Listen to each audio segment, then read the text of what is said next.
Yeah, I don't know. That combo was cancer. Well, I know your best buds with Stardust, Nicholas. So by all means, feel free to be honest with me and tell me what you think. I promise you, I won't dox you. Okay, I won't dox you.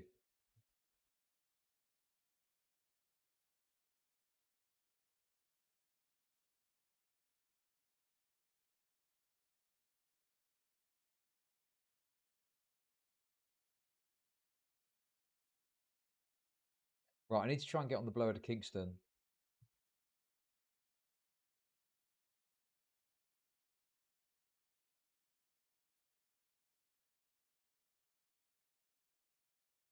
Hold on. I want to put my real camera on. Oh, shit. Hey, hello. Wow. Yeah. I'm going to put this camera on. That's what I meant. I'm Wait, trying to be HD like y'all. what is that camera normally used for, Kingston? For work stuff. I got a lot of Oh, cameras. got it. Okay, work stuff. Got you. Nice. Yeah. I got another one, too. See, I do multiple angles. We do all sorts of shit. Might Right. even throw the GoPro up in the background. I got like 20 cameras out here. Okay, Jesus. Right. Well, we're getting straight into it, it seems. Right. Is this That's the? another. Hey, Sorry. hey! I didn't mean to interrupt you. That's something I want to talk about too during this call. Is y'all had a lot of shit to talk about the job, and yeah, I watch all the content that you did. That's why I told you I gave you props because at least you tried to be honest. You made some mistakes with the facts, but even when you did, you go back and you be open to clearing them up. So I was like, cool. And I'm even cool with y'all calling me the sleazy pornographer 100 times every video. But I want to challenge that because of Okay. I don't know. But we can talk about all this stuff first. Damn, you're coming in hot straight away, Kingston. Jesus. Yeah, I'm, man. My energy's up.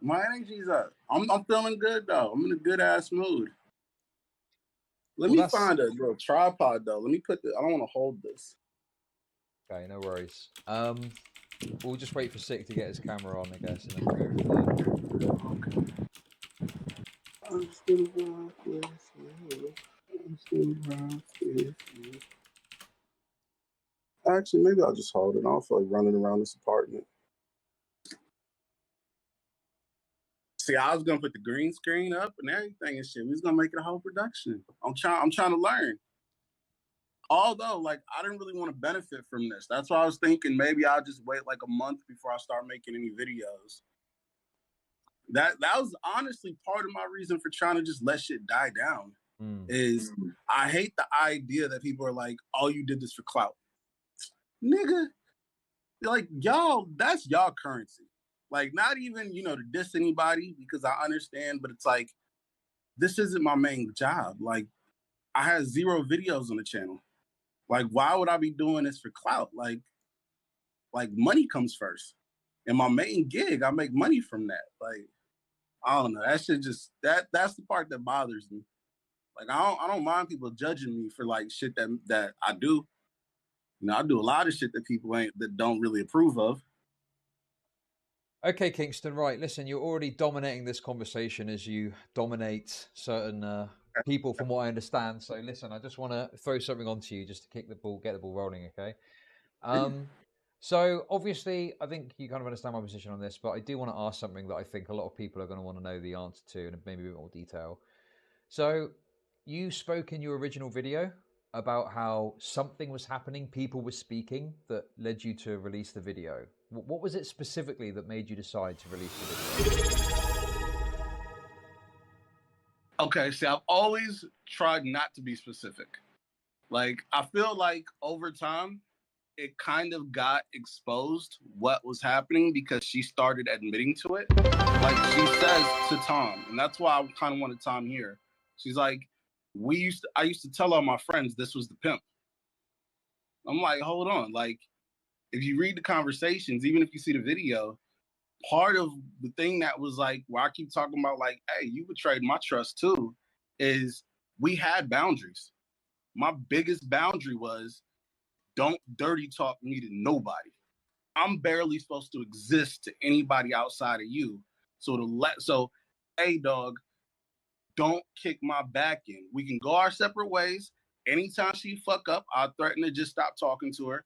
But hey, even if I stop talking to you, whatever happens, Don't kick my back into nobody. I don't want to deal with that because of like even just like the shit where it sounded non-consensual. I'm like, dog, like that all that when I got the tip that like that type of shit was happening, even at first I'm like, nah, she ain't fucking up like that. Like she know my personality. She know I'm not a passive person. You talk bad about me, I'm gonna treat it just like I just did with you, Chud. Like, I heard you talking, let's talk about it. Sure. And when So you did get a tip. There was a tip that you got. yeah. Okay. So is there any reason that you're not willing or haven't so far provided evidence of this tip? I mean, the biggest reason is why should I? Like, I understand that like people want to judge my morality, but what facts doesn't change? The girls admitted to it. I mean, I don't think it Like, has Sure. anything she's to on do with video. morality She's on like video turning them saying, out. I mean, I don't think it I has said- anything to do with morality like turning them out. No. When I say the moralities, I think like because when me and Tom like were talking DMs, he said, "I don't care about the facts. I care about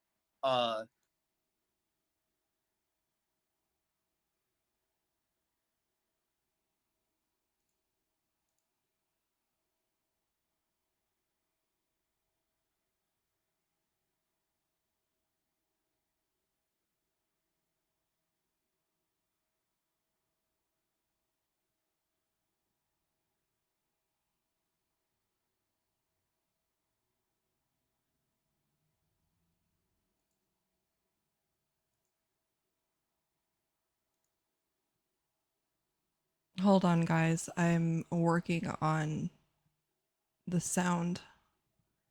Discord gave out on my sound, so I will just give me a second. I don't know why Discord hates me so much, but it is what it is.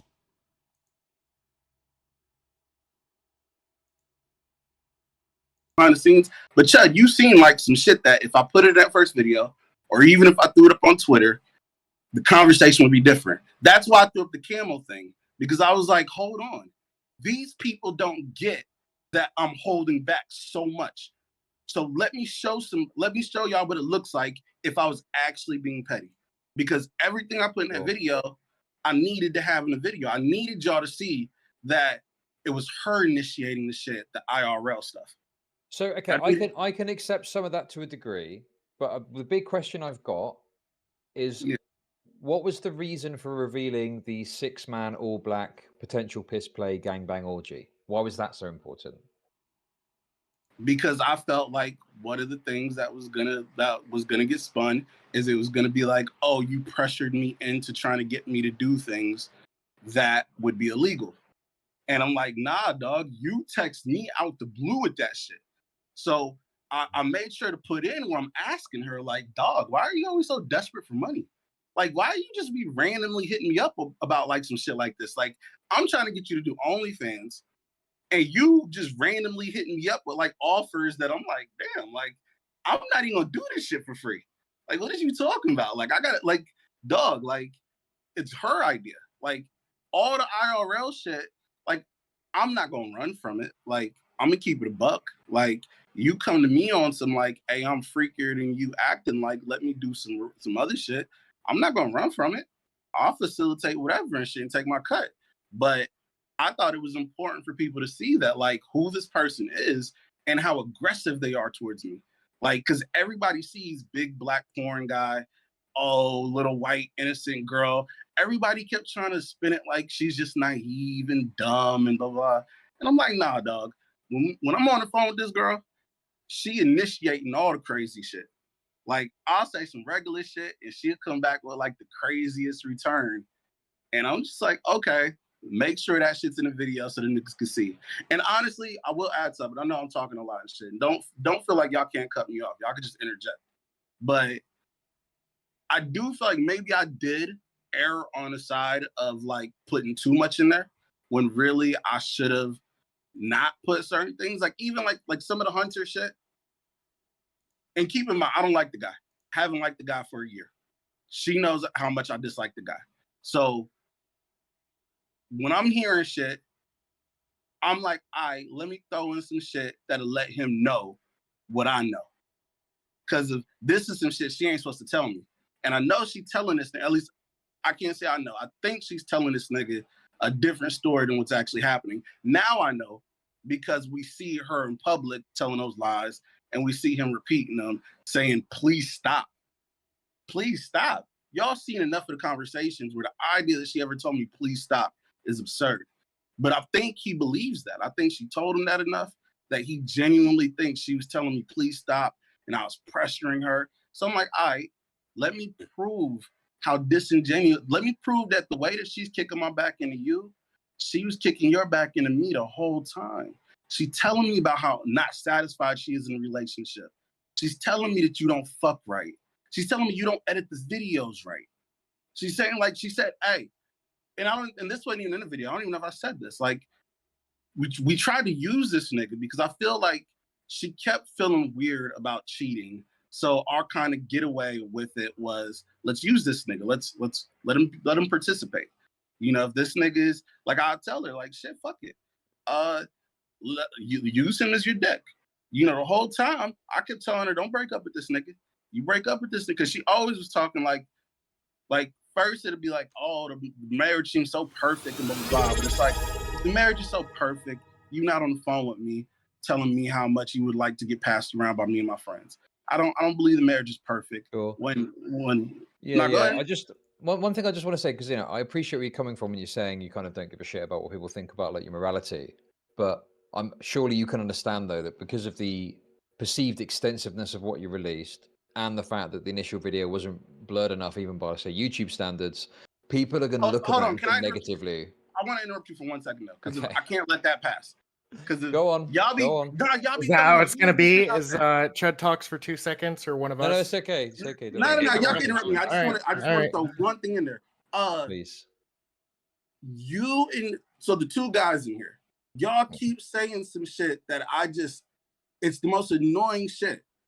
I could pull up a picture right now that I put on Twitter of Hunter Biden where his genitals are blurred. The New York Post posted it. Are y'all calling that revenge porn from the New York Post? To me, okay, you get sick. I've spoken a lot. To me, it's gonna depend on the level of blur. To me, I mean, for the record, my standard for revenge porn might not be the laws. I could totally accept that. But to me, one of the problems with revenge porn is that, or at least blurring stuff out, blurring images out, it's to like obscure or hide the contents of the photo so that if you were to look at it unattached to a story, you couldn't make out what was actually in that photo. And it seems like that's what news stories typically do. Okay, no. When I watch that's like you. I mean, you can say that, but. Well, no, I was gonna pull up. I'm on my phone, so I can't really pull it up unless You're fine. What did you say it was for Hunter Biden? Go on my Twitter. Just go on my Twitter and you'll see the Hunter Biden picture where they specifically blur his dick. So you can't see his dick, but you could see that he's naked and that they blurred just his dick. His whole face is in it. His name is attached to the story. That's what they do in the news. Do I feel like they were doing that too as like revenge porn? No, because I don't think that they feel like he did anything wrong to them. I feel like the intention doesn't matter. It's what you did. Clearly, you went back and covered it up because she asked you to, or whatever. But no, I did that for you. You did it for you too. Yeah. I remember didn't you guys have a conversation between the two of you where she was saying something about how she was going to commit whatever, and you said that you would take that shit down for her? That was about the post. I actually that's the one mistake I feel like I've made this whole time, and I feel like it's something that Stardust and them have tried to like stay on, is when Stardust did her little video and I was responding to her, I conflated two things. So I conflated taking down the video with making the post. The suicide stuff was about the post. I had already taken the video down. I was gonna take down the video sooner because the idea was just, hey, let me just get it out there so my side's out there. And then once y'all been spanked a little bit, like just take this off and shit. But I couldn't take it off because they kept trying to make it sound like, oh, he's taking back what he said. So can I just address the Hunter Biden? Okay. Yeah. I didn't. For the Hunter Biden thing, what you posted on Twitter, I would absolutely call revenge porn. They're materials that weren't meant for public. I see Hunter Biden over a girl grabbing her hair with, okay, her crack's not like available to see, but you can see her ass and her naked body. I would not say that that's not revenge porn. And in fact, Twitter was taking down these photos because it was considered hacked materials and they weren't allowing it on the site. So technically you're breaking TOS right now. Not to like moral frog over TOS. I'm just saying, me personally, yes, I would consider this revenge porn. Okay, that I'm cool with that. So you're being consistent, so I'm cool with it. You seem to not just know the law at all. Because now you're saying that the New York Post doesn't know the law and that Do you know the law? Department. I actually do. You know, what's funny enough is because my job, I kind of have to know that law. So as long as you blur the genitals, you're good. The idea that, well, I could tell what's happening regardless, that's not the law. Like, y'all are just making that shit up. Go actually read it. Like, just, I mean, okay, first of all, I did go read the law. There's probably ways to interpret it, and that because you didn't obscure the photos, at least for the first time, well enough, that those private photos that you received could very well be considered revenge porn. I'm not saying it's 100%. I could be wrong, but I also don't think you know. I don't think you know either. I don't think you're a fucking lawyer. I don't think you have this absolute answer just because of your job. Nah, I agree with you. I could be wrong. The difference between your level of confidence and mine is that I'm actually gambling my freedom on being right. So that's my confidence. Yeah. I just want to throw in there to say that, like, to me, whether or not it's revenge porn, I can't assess that. Maybe legally it is, but I don't know either way. My issue was never whether or not it was revenge porn per se. It was more so the fact that you could have just put like a black box over it and that would have just quashed any doubt whatsoever of it being a problem, you know? I agree. And that's why, like, you know, I blurred it the way I blurred it, but like in hindsight, I would have just killed the question because I feel like they've been able to use it to distract. So I'd have just blurred it, like blacked it out. Like I should have. Yeah, but not because I'm scared of the law. Not because I'm scared of the law, but just because of I hate that they've been able to use it to distract from what I was trying to talk about.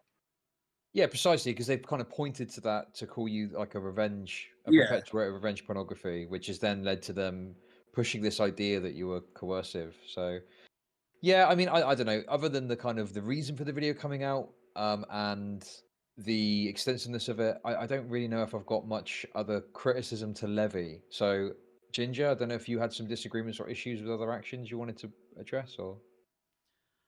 I mean, honestly, besides the whole not obviously covering her up enough, I feel like they're two grown adults, and I feel like she's not taking accountability for the majority of what she herself engaged in. So it's not exactly it's not criticism on his behalf. It's really just criticism on like both their behalfs. I don't think that either one of them handled this properly. So. Okay, and Sick, I don't know if you wanted to go back and forwards on the revenge porn thing, or there's anything else you had to criticize specifically?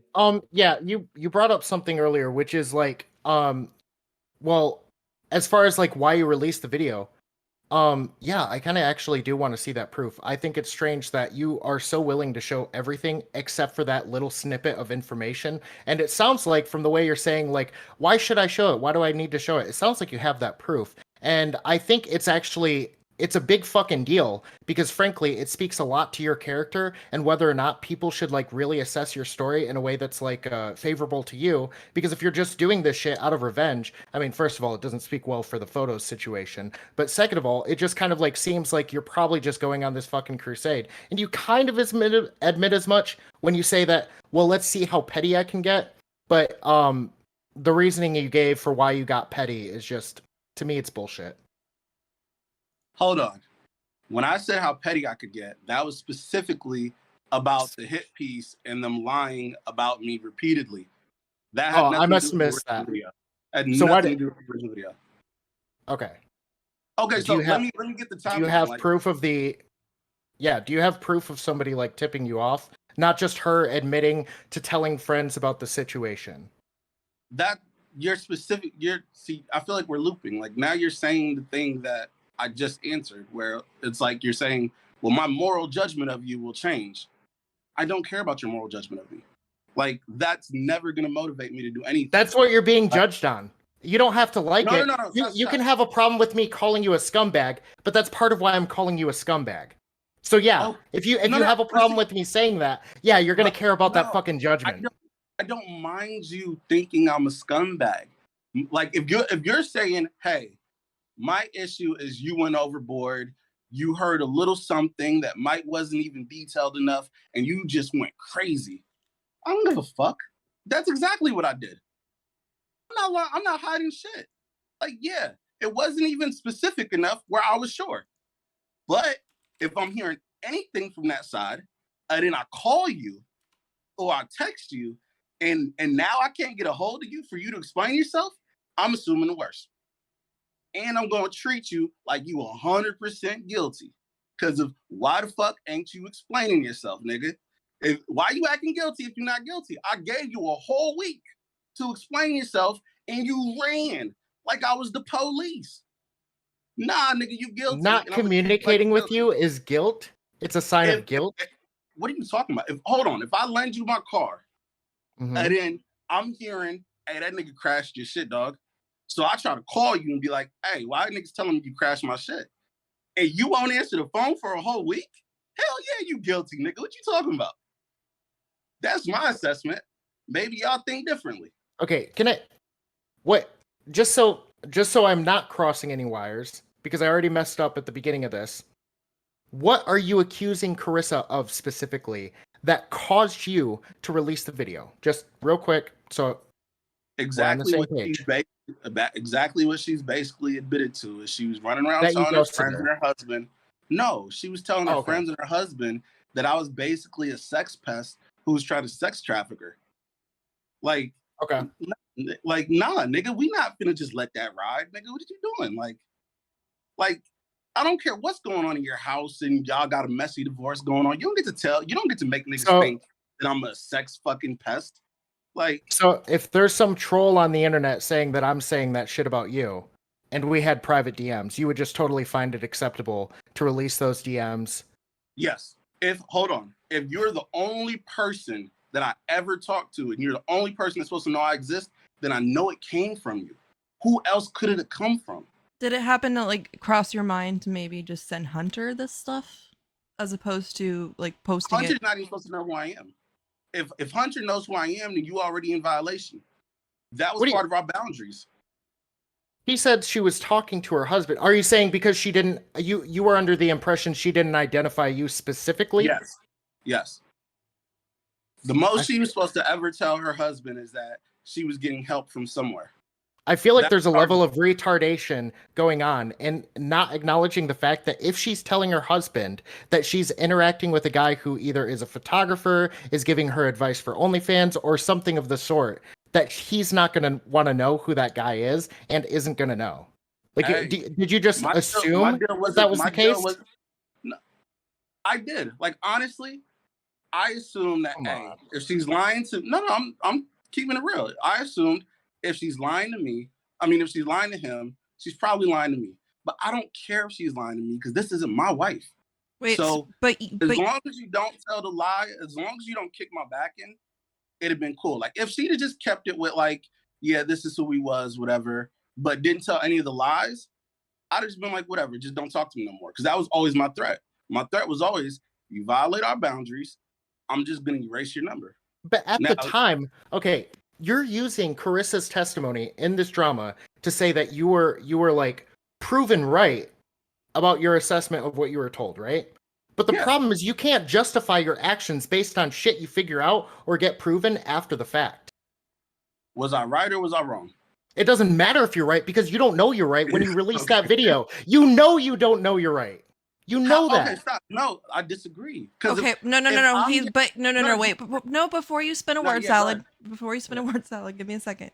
So the problem is that you're saying that the issue that you had with Carissa in the first place was you were worried that she was explaining to her husband and her friends that you were manipulating her into the situation, that she didn't really want to do the things that she was doing. But you're also saying that he wasn't supposed to know, and he didn't know at this point, because if he did, then you would have stopped talking to her.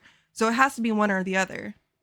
No, I don't know what he knew at what point. That's on her side. I can only guess. That's why, like, when he's saying you're acting sure, there are things I'm sure of, and there are things that I feel strongly about, but I'm not claiming to be 100% certain about. Like, there are things I'll never know just because they happen on her side. But I think it's fair to speculate that if you're lying to the nigga you're married to, that you're probably lying to the side guy too. That I think that's a fair. I mean, but you have to take that chance as the side guy, don't you? I mean, exactly. You immediately know that that person's capable of lying. So anything that they lie to you about in the future is kind of both your problem, isn't it? Well, okay, but see, this is how we handle that. And maybe I'm the only nigga in here who deals with people that are in other relationships. So maybe this rule doesn't make sense. But the way it's supposed to work is, hey, we're doing dirt together.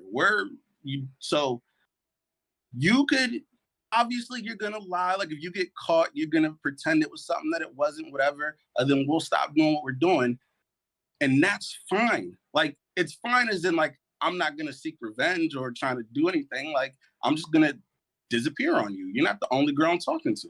Like, I'm in a whole ass relationship, so it's like, but you can't say certain things. If you'd have just told this nigga, yeah, I was talking to somebody behind your back. It is what it is. We're divorced. We're getting a divorce anyway, so who cares? That's how I think she should have dealt with it.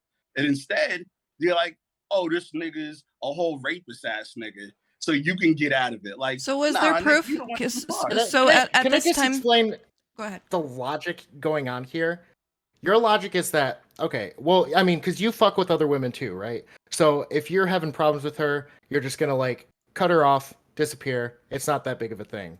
Yeah. And you're saying that that's your prescription for her, is that's what you wish she would have done, not say all this other shit. But up until she talks about this shit publicly, you don't know that she said that other shit. Those are rumors that, hold on, those are rumors, hold on. Those are rumors that you're hearing. And so up until the fact that she confesses that she's telling people that you coerced her, all she did was actually what you prescribed, which is just, she's going to ghost your ass and she's not going to communicate with you again. But, okay, so you're going to subtract the rumors, which is the whole part. I have to subtract the rumors because you don't know any confirmation of those until after the video's released. But you're saying I need confirmation. The confirmation is the fact that they exist. No one's supposed to know about me. How the fuck did the information get out? Like, if we got the secret formula and you and I know it, if a third nigga mentions it, I know it came from you. I don't understand. I still don't understand how he wasn't supposed to know about you if you told her to invite him to join you guys. Honestly, I always felt like by the time she was actually going to get on the plane here, the Hunter shit, she was going to be past, because of the way she kept playing with the Hunter shit. Is like, she'd kick his back in one day, then she'd act like, oh, we're so lovey-dovey the next day. And so if you see, like, there's a constant kind of, y'all could call it pressure or whatever, but I'm constantly trying to reaffirm, like, okay, what is this? Are you cool with this? If you're not, tell me now so we could stop this. And so, like, yeah, if Hunter was all the way in, I'd have been cool with him seeing who's behind the curtain and you're in the family now, nigga. But until that point, and I was always straight up with her this, until that point where Hunter's all the way down, keep this nigga in the dark as far as I go. Cause, like, if he's, cause even, and like, it's funny that everyone, like, I think Hunter's going so crazy about the cuck thing. I never called him a cuck at first. I never did. He's going nuts on that. Yeah, I didn't think he was a cuck. I thought he was getting cheated on.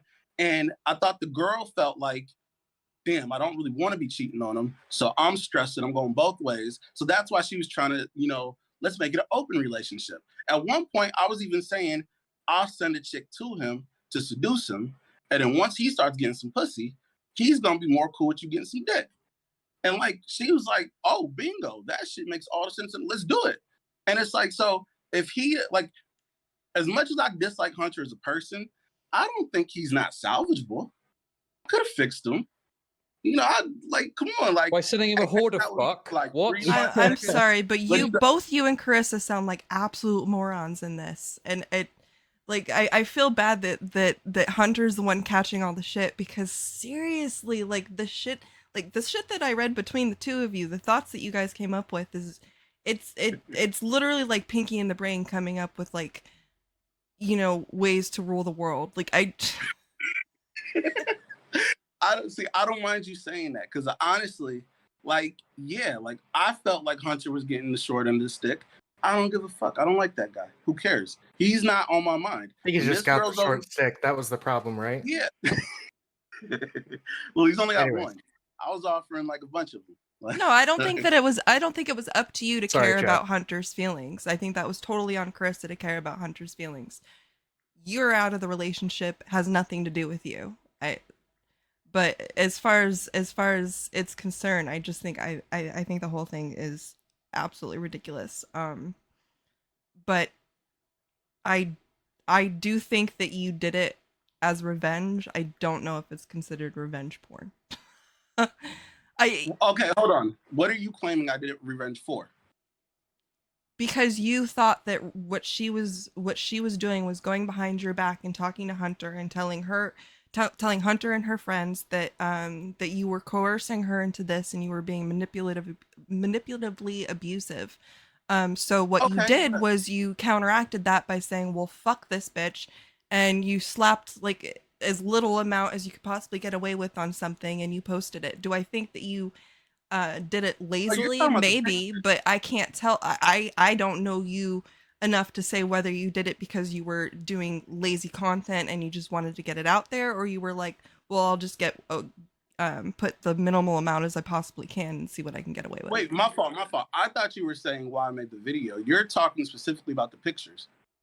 Oh no, I'm talking about like both in general. I feel you obviously had some sort of issue with what was happening. That was the reason why you did it. Otherwise you wouldn't have done it. You obviously care about what she was saying to them, because otherwise you wouldn't have come out with the video. Yeah, but I feel like that's different than what you were just saying a second ago. You were making it sound like I possibly tried to share her nudes online as revenge. That didn't happen. Well, I mean, the video, but the video of you know, the lack of coverage of her on the video is what was enough to like make her beg you to take it down. And it wasn't just about the tweets, and you know it wasn't just about the tweets. Okay. Let's clarify a few things, because if we didn't get to that part in the conversation, so I don't think you know that. I feel like you're going off of bad information. I had already taken the video down. So what you're saying, you already what? I'm sorry. I had already taken the video down before she threatened that. That's what I clarified at the beginning of this call. Because you had already taken the video down. Is there? Can we get like an appropriate timeline on that?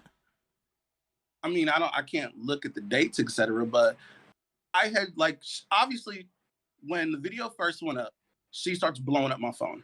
And yes, I was being a little petty, because I was like, oh, now this guilty ass nigga's telling me, think about my kids. Nah, nigga, I'm ignoring you. Like, you was talking that bullshit. Let the truth be out there. And if the truth makes you look ugly, then you got to deal with who you really are.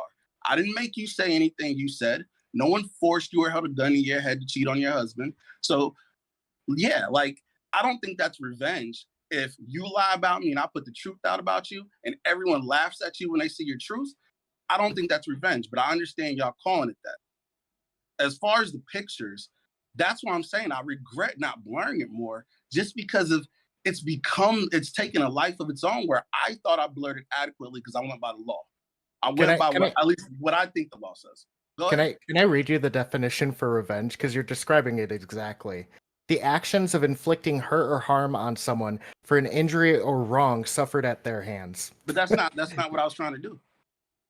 You're literally saying she did you wrong, and then you release this video as a response.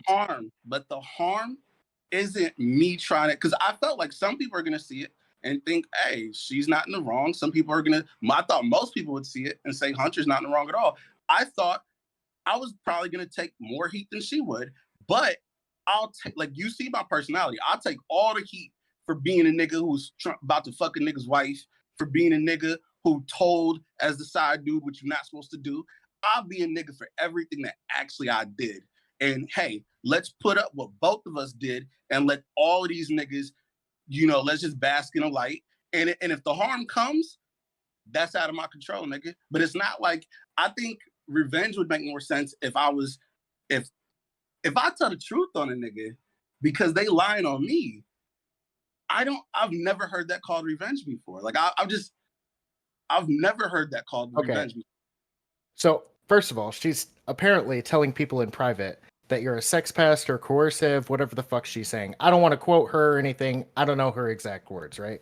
But as a response, you released this video. You could have divulged this information to people in private, but instead what you did is you released a video, and I see no intention behind releasing the video publicly other than to tarnish her credibility and like make it public what a fucking mess her marriage is. Like it is just public humiliation. I don't know. Maybe this is a semantics argument. I realize we come from very different cultures because every time you do a video, you say some weird shit that just sounds super weird to me. And I'm sure you feel the same way. I'm sure you feel the same way because I'm watching y'all videos and all of y'all are bringing up shit that never crossed my mind. Like, is there a cultural difference, do you think, between us for some reason? I don't know. What do you reckon? I actually Last time I made an argument about black people on this stream, I got fucking yelled at. So I'm not. I actually have a question for you, Kingston. Do you consider yourself a pimp? No, not. I detest that word. Okay, why? Because I feel like, legal sex work and illegal sex work, there's a hard line right there in the middle where people say, like, what's the difference between porn and escorting? Well, it's about 20 years. That's the difference. So to y'all, it don't matter. But to any black guy in this industry, that's a big deal that you don't take. Like, even when she's saying, hey, set up this gangbang for me, if she'd have said he's going to be in it, I'd have said no. Because if he pays for sex he gets to have, that's prostitution, and I'm a pimp. If he pays for a video that I helped make with actors, that's legal. So I work really hard to keep my shit on the legal end. So that's one of the things that I was so bothered by is like, dog, like and even honestly, if she'd have just talked through it, like, cause she would say stupid shit other times. And I tell her like, stop, what are you doing? Like, chill with that shit. Like, if she'd have just been like, oh shit, I do say that and I won't ever say it again because I realize why that irritates you so much. Cause if I'm saying some shit that could put you in jail, then I'd have been like, all right, cool, just shut the fuck up and I'm not talking to you no more. But when you running around telling niggas I'm committing crimes and this nigga's like, just tell people privately. Don't make sure any of the people that she's saying no. Just tell your friends. Tell your friends that you're not a criminal committing crimes. That'll do that. What? That's goofy. Well, what do you consider like her coming to you to facilitate a gangbang? Porn. Content. As long as the gangbang isn't as okay. Okay, but your difference is that because it's being recorded for pornographic purposes, that it's no longer prostitution because that's the loophole, right? No, you're missing something. You're missing the biggest part. If the guy who's paying for it all is getting to have sex with the girl, that's prostitution. If all he gets is a video, that's just porn. All he was buying was a video. Very slim lines between these, isn't there? I think it's a huge line. Okay, what if he gets jerked off or something like that? Is there any sexual contact? With me and the other porn performers, yeah. So what I mean is if the guy's paying for the video, right? He can't have any sexual involvement whatsoever. He's just got to maybe film it. He gets the video, but he doesn't get any sexual involvement, exactly. Right? Wait, Exactly. what if he's there getting jacked off by somebody who's not getting paid for it? Wait, what? Okay, listen, I think it's fine. I think I understand what you're saying. So these are like lines that exist. and you try and stick to them for the reason. And so for that reason, you don't agree with this label of a pimp because you are not, Yeah, pimping this is her not out. what I am. I'm not a criminal. Sure. Yeah, Okay. I don't think you're a I criminal. just know. The only thing I want to say though is, I don't know. Maybe we should just say it openly. But obviously, there was discussions between you and Carissa that involved her coming down and potentially sleeping with other people. And the word sugar daddy was thrown around. So what's the line between you introducing her to a sugar daddy and they have sex versus you pimping her out? You know what's funny is I feel like I was trying not to just completely shit all over Carissa, but I think I might have to. And it's like, so yeah, there's a line with that too. Is if y'all don't ever discuss sex overtly, then it's just a dude taking you on a date and whatever happens, happens. And if I happen to know niggas who like pretty girls and they go, hey, make the connection, let me talk to her. As long as I don't go any further than that, it's all good. Out of sight, out of mind, I believe that's called. Yeah, I'll be honest. This all seems like cope to me, personally. But hold on. I think. Go ahead. My fault. To me, pimp is a very broad term. Some people accused me of me using this term because it's racially motivated. It's not. Fuck all of you. When I want to be racially motivated, I'll tell you. But it's a very broad term, and then what makes you a porn producer is qualities on top of being a pimp. So I would consider something like OnlyFans to be a pimp because it's something where it connects a sex worker with customers. They're basically a middleman, okay? And the prostitute is a person who sells sexual acts. And I don't know that selling things like a girlfriend experience and shit like that, even though it's electronic, I don't know that I wouldn't consider it a sexual act. It's a lot different to go on a porn website and specifically buy a video that you didn't really influence the production of versus specifically contacting a creator and saying, hey, I want to watch you get gangbanged by 5 black dudes. And she's like making the limitations for what she's allowed to engage in. Okay, let me shoot you. That's a lot more personal than just a porn video. While I think you're absolutely wrong, I understand what you're saying and why you're saying it. And I think you're saying it because you're just looking at, okay, these things are similar. And I'll grant you that they are similar. The problem is the difference is whether you go to jail or not. So while you say, hey, it doesn't matter if I use this word inaccurately, to me, it's the difference between my freedom or not. So of course, even if I think it's stupid and I think, yes, being a middleman, I shouldn't have to follow these guidelines. It's all stupid. But for me, it's really fucking important to know the difference. And while you're going, hey, all sex work is prostitution, that ain't how that shit goes in court. A girl on OnlyFans selling a custom is very different in the law than a girl actually fucking a dude for money.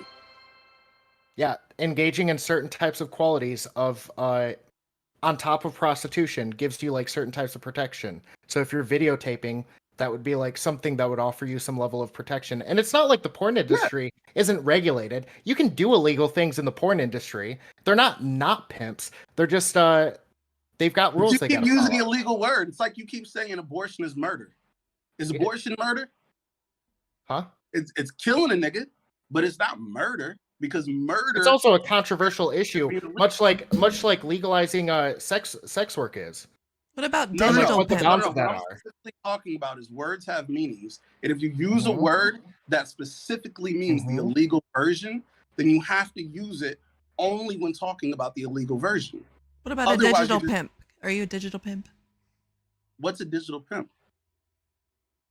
I mean, like if there's no prostitution, I don't think there's any pimping. I don't think that pimping is just connected to like prostitution. I think it also like hooks up with things in general as far as like, I mean, you consider the girls that work under you, you want them to act a certain way, right? What do you mean? Well, like when you're helping girls with their OnlyFans stuff like that, you expect them to do certain things, react certain ways, stuff like that. That's right. and you open them to clientele and you let clientele know that you have A, B, and C available. And then you connect them, right? Put an extra measure in there just now. If I make the connection, that's different than saying, "Hey, I got an availability at 7:00." That's way too far. Like, what I'm willing to do is, hey, some girl likes you, sick. She's rich. She ain't that cute, but she rich as fuck. You know, talk to her. She ain't even got to be cute. Hey, and if she wants to take you to the mall, you know, then good. You know, you just went to the mall. You got the new PlayStation 5. Now, if you decide to eat her pussy later, it's none of my business. And y'all don't see the distinction because y'all don't care about the law, because the law doesn't affect you. I'm saying I realize it's similar. I realize there's a stupid, silly game going on. The reason why it matters is because if you don't play the stupid, silly game right, you go to jail for 20 years. So But that's what I'm saying. So what do you call it? What do you mean? This is just sex work. This is like OnlyFans is OnlyFans. Yeah, but what you're doing isn't sex work. What you're doing is facilitating sex work, right? Or do you star in your own videos too? Yeah. I'm sorry, I don't know much about you. Well, yeah, I'm not trying to make this conversation about my dick, like, but yeah, like, I fuck chicks, I record chicks fucking, like, I teach them how to fuck, like, I'm a one-stop shop. That's basically what you got to be to succeed at this level, like, when it comes to this industry. But hold on, what did y'all think I did? Y'all think I just, like, sat in the corner and jacked off or something? Like, what is? No, I thought you were behind the camera. I just thought you were behind the camera. Well, I do that too, because a lot of girls do just like girl stuff. Like, yes, I do everything. I do cameras. I teach girls how to set up lights. I teach girls how to cam. I like everything you can think of. I do as far as on the legal side. Like, yeah, like, so like when she was talking about the gangbang, like, why would I go find 6 people when I could go find 5 people and just participate? It's not even about me wanting the pussy that bad. It's just that's what makes sense. So, okay, I think I see where the disconnect is here, because when I say pimp, you know, I'm using it as a way of like morally denigrating you. But from my perspective, I'm not doing it because I'm like, this guy's doing something illegal. It's this guy's doing something that I don't really agree with, and I can see why people might not like him. But I don't think that I'm saying, in my mind at least, you know, you're a pimp and you should go to jail or something like that. But from your perspective, you're saying getting called a pimp is, yeah, you think I'm saying you need to go to jail for this. No, I don't think that's what you're trying to say. I think you're fucking. Okay. I think y'all don't care about the distinction because it doesn't affect any of y'all. It's not that I don't care about the distinction. I just don't understand the distinction. Okay, well, maybe not you. I apologize. I should have left you out of it because if you haven't made a video on this, I was talking about those two and Tom. Yeah. Okay, so those are all the people who make videos. Fair enough. Just throwing that word out crazy, not knowing they're literally saying this guy's a criminal, go put him in jail. So when Hunter says it, he knows what he's saying, and y'all are giving it credence. Like, y'all are giving it credibility because y'all are saying the same shit he's saying. So even when she's saying, oh, he coerced me, coercion in a sexual fashion, I don't think that any of it was coercion. I will put that. No, I know, I know, but I just want to put that out there. After reading all of those messages, I don't for any amount of yeah, no. Yeah, I don't. No. I mean, I'll be honest. I don't. There's levels of coercion that could be rape, but I don't think coercion is rape. All of them send you to jail. The court does not care what you're talking about right now. Yeah, I'm sure the court has it well defined what they consider to be coercion on a legal level. Okay. But then why are y'all using these legal words so incorrectly? No. I was just about to say, you cannot sit there. Okay, just because a word exists inside of a fucking law book, okay, I get it. You're obsessed with making sure that you don't get your ass arrested. Okay? Why? I'm not gonna say, but I probably know there's a reason why you're a little bit more cautious. Because it feels like when you say, oh, you guys don't have to worry about the law, there's some racial implication. Okay? But here's the problem. Well, okay, that's fine. That's fine. That's fine if that's not the case. But that's what it felt like. I will say, though, We use all of these words all the fucking time when we talk about coercion, manipulation, rape, shit like that. We don't always go by legal standards. In fact, it's probably bad to go by legal standards because the good thing about the law, at least in the US, is that you are charged without a reasonable doubt, okay? And so the definitions for those words need to be very strict and rigid. And then when you get outside of that definition, it should be proving you innocent, okay? We don't use words like that in a colloquial sense because it doesn't make sense. We would never sit there and say like, oh, well, technically we can't prove the fact that like there were no drugs and we didn't get the appropriate test, so we know for sure there wasn't a rape here. Like, we have to be allowed to use words outside of a legal sense because we don't talk in a legal context. We're not fucking you're not a lawyer. Hold on. I get what you're saying. But from my perspective, should I be okay with y'all using those words about my situation? Or should I want to correct the record? It's fine if you want to correct the record. I have no problem with that. But that's all if you're doing. If the only reason you're being so strict about these words is because you're worried about a legal concern, you're not in court.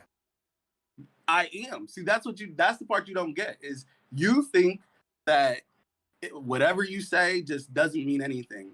But if everywhere I go, like if I didn't do this video right here, because you've seen I didn't want to talk to nobody. I felt like it was over. It should have been done. But Hunter and Carissa kept going on a media tour telling so many lies.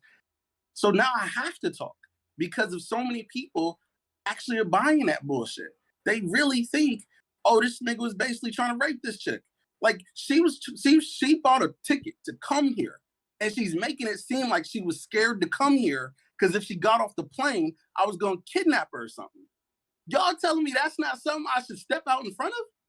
Like, that sounds crazy to me. Y'all know that's nuts. Like, it's cool if you saying, hey, this is pimp-ish behavior. Cool. We can meet right there in the middle. Add the ish and we good. But fine, you're engaging in pimp-ish behavior. I feel like it's pretty close, though. Cool.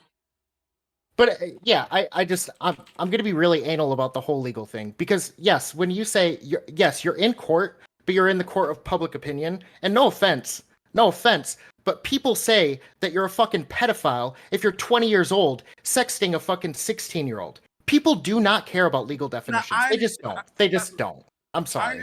I understand that. And I think that's a great example because I've always said that's the dumbest thing ever, and you'll never catch me doing it to someone because the person on the other side of that, I guarantee you they care. I guarantee you they care that, hey, I got caught talking to a 17-year-old, not a 10-year-old. Don't use the P word. And it's like, yeah, y'all not going to give a fuck as the people commenting because if y'all are just trying to make money off of entertainment. But to the person on the other end of it who's being called that shit, yeah, you really want niggas to get it right. Did she ever? Sorry, I just want to jump in and say, I think I can understand where Kingston is coming from, and I can definitely see a world where there's probably some awareness of the business he's getting up to somewhere from a legal perspective, perhaps. Someone comes sniffing around because there's a pimp on the street doing some business. I don't know, man. I can understand why he's very particular about not having that associated with him and is having these lines, even if at points it's a bit flimsy. Like, what's the difference between introducing, they don't mention it, I don't know, whatever. But I can respect that, I understand. So I think if I was to refer to you, it would probably be as some sort of pornographer or something like that rather than a pimp. So I'll take that. That's fair. No, but what are you? Well, I was actually gonna ask, did she ever, like, at any point in time during your guys' conversations, jokingly refer to you as her pimp, or jokingly refer to you as a pimp? I don't think so. I mean, I would refer to her as doing hoe shit, but never prostitution or whore shit. So it's because even honestly, just keeping it 100, if she was jokingly calling me that, it'd probably make me weird just because I feel like she might be saying that to other people. But personally, if I knew for certain it was just between us two, I wouldn't give a fuck. Like, I'm not gonna go to jail if you call me something to me in private. The issue is when that shit stops being private. When you start telling your husband, who I got beef with, nah, dog. I got beef with this kid. From the beginning, the whole reason we talked is because I was telling her, I had the same debate with your husband. This nigga didn't know what he was talking about. I don't think you know what you're talking about. And she surprised me by having better views than he did. And by being like, yeah, I actually don't agree with my husband on every single issue, blah, blah, blah. Then we got kind of cool. But it's like, I never hid that I don't like that little nigga. So you like, guys never talked previously to the debate you had with Hunter? No. The debate was like a year ago. So like we debated like transgenderism like a year ago. And then I didn't meet her. Like I didn't start talking to her until like May 1st. I think May 1st is when we first spoke, but we might have tweeted the day before that or something. But it might have been just May 1st, all that same day. Did she reach out to you or did you reach out to her? I can't remember who tweeted each other. I think I tweeted her first. And then we started talking. She challenged me to debate her. Because at first I was just commenting on her tweets, but then she challenged me and I was like, oh shit, you think you know something. So I was like, I'm not gonna turn back. Because then we got into Twitter and like that first day we just had a long ass conversation in Twitter. Like I haven't really showed those. Like in DMs or on tweets? Yeah. No, in DMs. So like I haven't showed those because they didn't seem really relevant. But we had long ass discussion about the trans stuff. And what we concluded is I still think she gets a lot wrong, but at the very least, she's not like Hunter. Like me and Hunter, when we had our talk, he cursed me out and like got on some tough guy shit because I said, if you're saying some people are trans and some aren't, even though they all self-identify as trans, you're gatekeeping what it means to be trans. And he just ran out of things to say and just went crazy on me. You wouldn't talk to me like that if we was in person. And like, I don't respect anybody like that. Like, that's why me and Tom could only ever be so cool, because I don't respect like that calling people out of their names because we disagree on a debate. Like, those are fighting words. You telling me to suck your dick. Like, and I don't think Hunter said that. Tom said that. Like, no, we gotta at least go to the gym and box or something, nigga. Like, you don't get to tell me to suck your dick. And like, so Hunter, like, even you see now, like, she tried to bring up, oh, you threatened to beat him up. This nigga was in the background when we were on the phone, yelling his head off. He broke into the room and was just calling me every name he could think of. So I'm like, dog, you know I could hear you, right? Like, put him on the phone. And he wouldn't come to the phone. He just kept talking shit. I'm like, all right, dog, we gonna bump into each other. Hopefully. Hopefully we bump into each other. Because I doubt you're gonna talk that way. And it's just like, so I don't know. For me, it's just weird. Like, this kid's a weirdo. I always thought he's a weirdo because I think it's weirdo behavior to talk tough like that on the phone or in a debate that you're losing. And so she knew out the gate, he's a weirdo to me. I thought you was gonna be a weirdo, but it's cool as fuck that you not like that nigga. And so me and her got cool over the fact, and that's partly why she was kicking his back in, because I was kicking his back in. Like, I tried to be nicer to the nigga because I thought maybe it would rub her the wrong way if I was dissing him, but she seemed to not give a fuck. She was dissing him too. Do you think that part of the allure of talking to her was the fact that you and him had like such issues with each other? Initially, like, I'll keep it real. That initial me take, like, when she said, let's do voice call, I thought it was weird as fuck. Why? Like, we just had a long ass debate through text, and she's basically saying, you know, my fingers are tired, let's just talk. And I'm like, all right, I understand, like, you know, like, where boundaries are and shit, and with a nigga I don't like, us debating through text is probably cool, but you voice talking is a little weird. But I'm not gonna say no, because I looked at it like she's really challenging me on like some debate shit. Like, you know, give me a little bit, you know, where I don't have to do all this typing and I'm gonna really get you. So first we start talking, but like in that first conversation, we only talked about the debate for like 30 more minutes. Because if we agreed on most things and the parts that we disagreed, we just, you know, she's not like rah. So it's real easy to go, let's just agree to disagree on this point. So now there's 2.5 more hours. And like, I told my girlfriend who was walking by right after the call, like, oh, like, I could 100% fuck this chick. Like, I'm surprised by it. Like, she was throwing it so fucking like right out the gate, where it's like, she was just giving like that energy. Where, so it's like, even like people keep saying like, oh, but you used your work to get her. That's not what happened. We started talking about OnlyFans because we were talking about sex. So it's like she had no resistance with talking about the sexual shit right out the gate. Like, and anybody who knows me, and obviously this isn't gonna mean anything to y'all, but I'm a flirtatious person. I can't help it. If a chick's attractive, I'm probably gonna dig in her head. I want to know why she ticks the way she ticks, whatever. And so I'm asking her about everything at first. Like I'm asking her, like, okay, what movies do you like? Blah blah blah blah blah. Like I'm curious about everything. But when the topic turned to like anything sexual, she latched on. Like then we finally got to like my side of it, because she told me everything about her sex life, like everybody who she ever been with, what all her preferences were, the things she wishes she could do, all that shit I knew about within like 2 hours of the phone call. Third hour was when I brought up my shit. And like, and you could see like, because I don't know if they saw like the beginning text where I'm showing like the sex swing on the balcony in South Beach and like all that. Right. I showed you all that so you could see. Those are all references from the conversation we had. I don't think we should have been talking about any of that, but she didn't give a fuck, so I'm not gonna give a fuck. And when I started talking about my job, then her ear, like she just perked up crazy.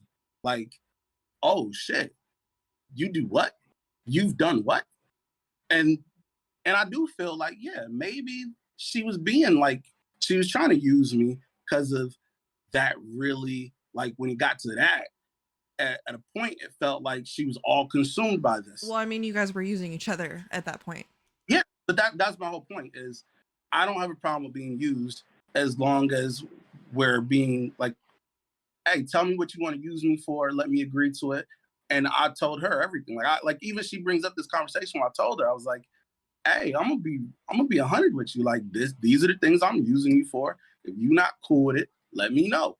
I always talk to her like that. Like, this is what I want from you. Like, even she's talking about he didn't ask for money at first. You didn't have money at first. So, of course, I'm saying, hey, just be fun to talk to. We've, like, basically just be fun to talk to. Show me that you're working hard enough. The money will come later. I'm not going to tax you and make you pay me for all the advice and helping out and micromanaging everything before you start making money, because that's just going to discourage you to work.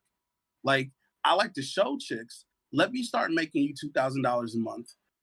Then I'm gonna be like, hey, if you want to continue this relationship, this is the amount that I need. Or you could just take the advice I've given you so far and just run with it and stay at 2,000. But if you want to go from 2 to 4, okay, now I need a percentage. You know, and a part of that 2 to 4 is it's proof of concept. Like you got to show a girl, because people always like, why do I need advice? I know how to sell pictures. You think you do. But I'm going to show you that you don't, and I'm going to show you that I do, and I'm going to teach you the game enough that when you start getting real cash in your pocket, you could decide to stay at 2,000, or you could decide that we could double that or triple that or quadruple that, and it's up to you. So, yeah. Like, so there was a point in time where it sounded like you were willing to work with Hunter, yeah? Or no? No. Yeah. Yeah. Okay, I got a question for you then. Yeah.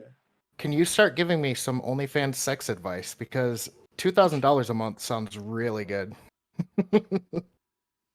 Okay, listen. Can I just cut to the chase about something? I think everyone wants to know the answers to this and your personal take, Kingston. Well, hold on. I actually want to answer that question though, because I think that's a fun question. Okay, go on. Like, if I was going to give you some game, like the first thing I would tell you is you've got to get away from any type of homophobia, because when you're starting out, a lot of dudes are going to be the ones who carry you in the beginning. And if you run away from that, you're never going to get big enough to be the guy that could, because if the girls want to fuck the guy who has the clout, you know, like they're looking for a dude who looks good, but also a dude who has a following that could add to their own. So it doesn't matter where you get that following from. So many people run away from guys giving them money, but guys are the biggest consumers. So if you're doing solo videos, just in your room beating your meat, and a dude compliments you, don't curse him out. You know, use that to you. Hey, thank you. You know, happy that you enjoyed it and shit. Build yourself up.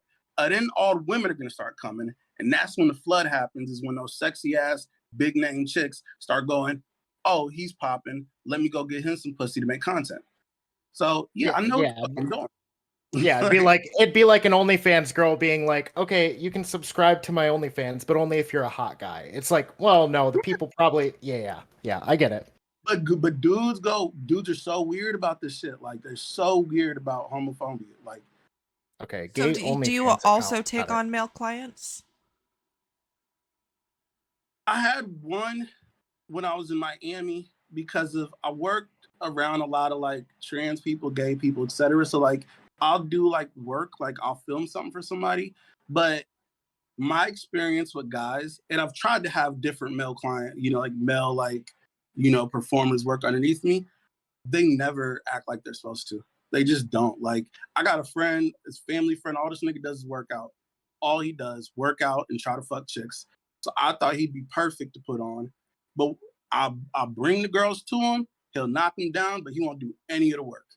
Like if I bring a chick to his bedroom, he'll smash on camera all day and just love it, but he don't want to do any of the work. It's like sports. You can't just show up to the game, nigga. You gotta go to practice.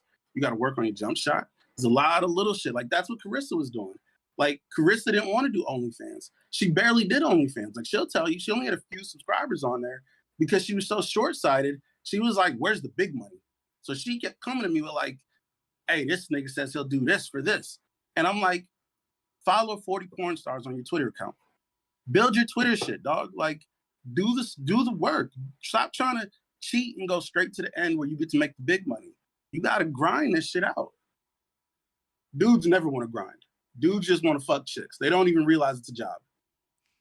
You don't treat the job, you don't make no money. I wanted to ask a question around that because obviously, well, there's two aspects to this. The first thing I want to ask is there's been a lot of commentary from certain people about the racial nature of the gangbang that was discussed, and I believe it was an all-black gangbang. Like, what are your thoughts as a black man of like the racialized nature of that aspect of this story? Good question. I think it's so stupid that all the red pill weirdos like are so hung up on that. But I get it. Like most girls who want a gangbang and most guys who want to watch gangbang probably want the biggest dicks involved because if it's an extreme act. If she was wanting one guy or even just two, or if that's what he was asking for, it's like, okay, it doesn't really matter what the guys are. But if a guy wants to go as extreme as possible, he probably wants like some big Mandingo niggas. Like even if you bring a black guy and he's got a regular dick, dudes get mad at that shit. And it's like, I think this shit's stupid as fuck, but I understand that's the business. And yeah, like it's probably racist as fuck too, but I don't care. Hey, you're paying me and you're just sitting at home jerk off to racist shit. Like, don't be too racist though, like what you jerk off with. Like I'm not into like the dog fart type shit. Like, but like if it's just like you got an issue with like, I want the biggest black dicks because black guys are so aggressive, and that's not true. It's a lot of niggas who ain't like that. But if that's your fantasy, like what we really are selling is fantasies. Like 90% of these girls ain't really as slutty as they act like they are. Like a gangbang, real shit, take it from someone who's participated, from the guy's point of view and the girl's point of view, it's not always the most fun. A lot of work, I'd imagine. I'd say it's pretty slutty though. No, like extremely slutty. Doing it because it's their business. They're doing it for work. Like, yeah, I think what he was getting at earlier though is more so that a lot of women think that they're up for it. Oh, no. I think she's 100% because from our first conversation, she loved that idea. Like before we ever no, talked she about was no. Oh no, she was 100% in for it. I was just saying what you were saying previous was that a lot of women think that they're into it. Oh no, I was saying a lot of the fans think that the women are into it. Oh, like, no. Like the fans watch porn like idiots watch wrestling. Like they don't know that it's fake. They don't know that like, hey dog, like even when a girl acts like, oh, I'm being so spontaneous. No, she's not. This is very coordinated. Pay attention to the dick. Most of these OnlyFans girls use the same dick in every fucking video. It drives me crazy as a fan because you could just tell. You're not fucking, you're pretending like I put him in a different outfit. It's a different guy. I met him on Tinder. No, it's not. He got the mark right there. I see it in every video. Just pay attention. Like even like when I used to do those dancing bear videos, I'm paying attention to how the movie is made. I see that the girls who are participating are the ones wearing the bands. If she don't got a band on, she's not participating because of you got to get tested. Like so you can't just put a dick out on a random. I'm sorry, dancing bear.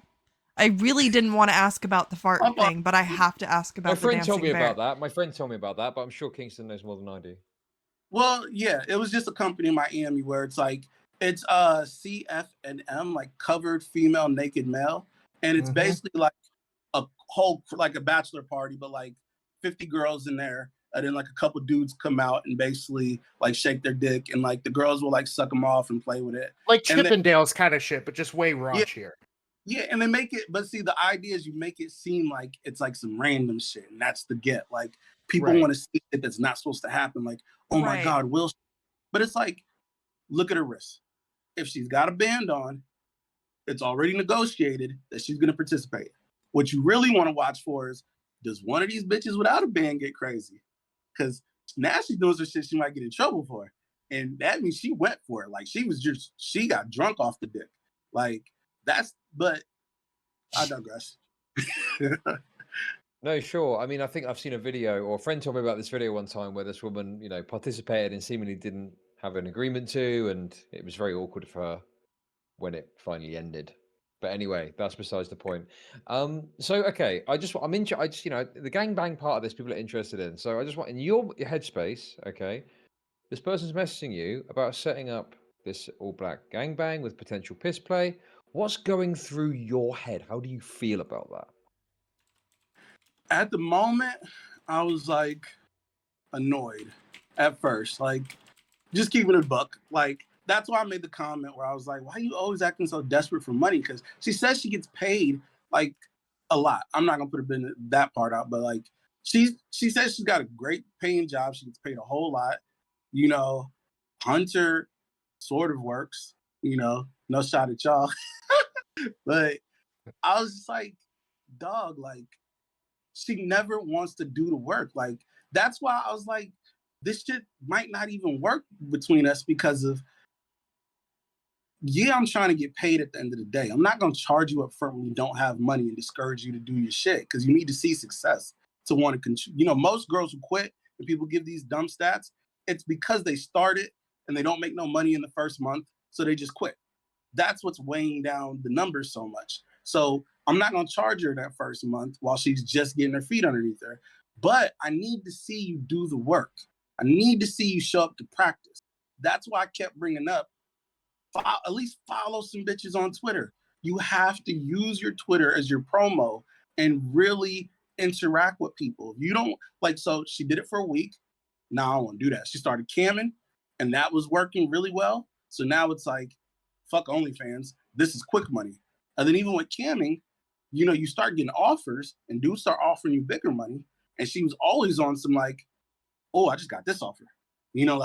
Oh shit, I just got this offer. What do you think? And I'm just like, dog, do the work. But at the same time, and I own it, if you come to me and say, hey, I got thousands of dollars for you to do, a little bit of work, I'm not going to say no to that shit. Like, even just like when I put the piss thing, like not in the video, but in the actual conversation, it's because I was annoyed by it. Like, why is you just telling this nigga? Like, if a nigga asks you what your boundaries are, don't give the honest answer. Right. Normal answer. Don't tell them everything but piss in my mouth. Save a little something. Yeah, because then they're gonna go, okay, I want you to do everything, but exactly.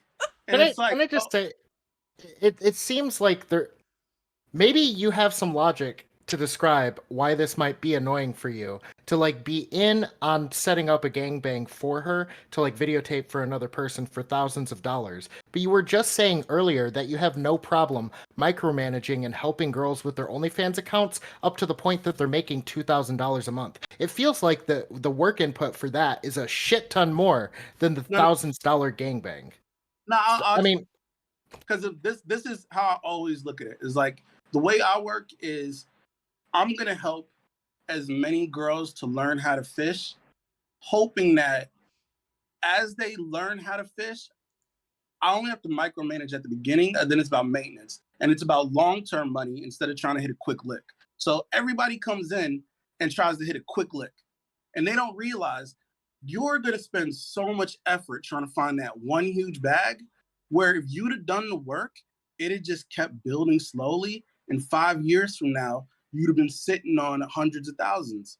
And like, people don't get that. Like, everybody looks at it so short term, where it's like, nah, you're only broke for the first few months, but like, just keep building every month and just do the math. 5 years from now, because this is the long con, 5 years from now, you're going to be like, yeah, I'm happy I put all my eggs in this basket. That's why I kept telling her, hey, all that other shit's cool. I know you want to see money quick, so I'm never going to tell you not to do that.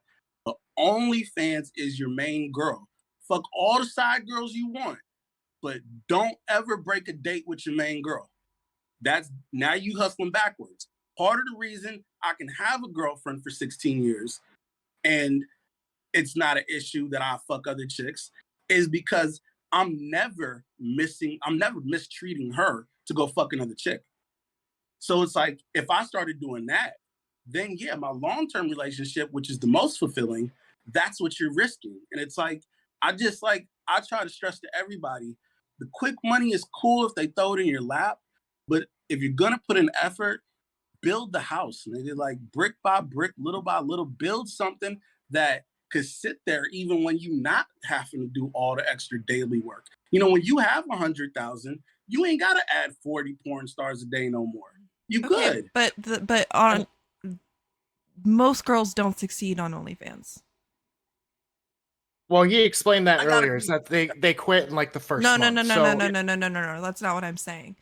Girls can go six months to a year and make absolutely nothing on OnlyFans, or not even make enough, or make enough to barely cash out within a year.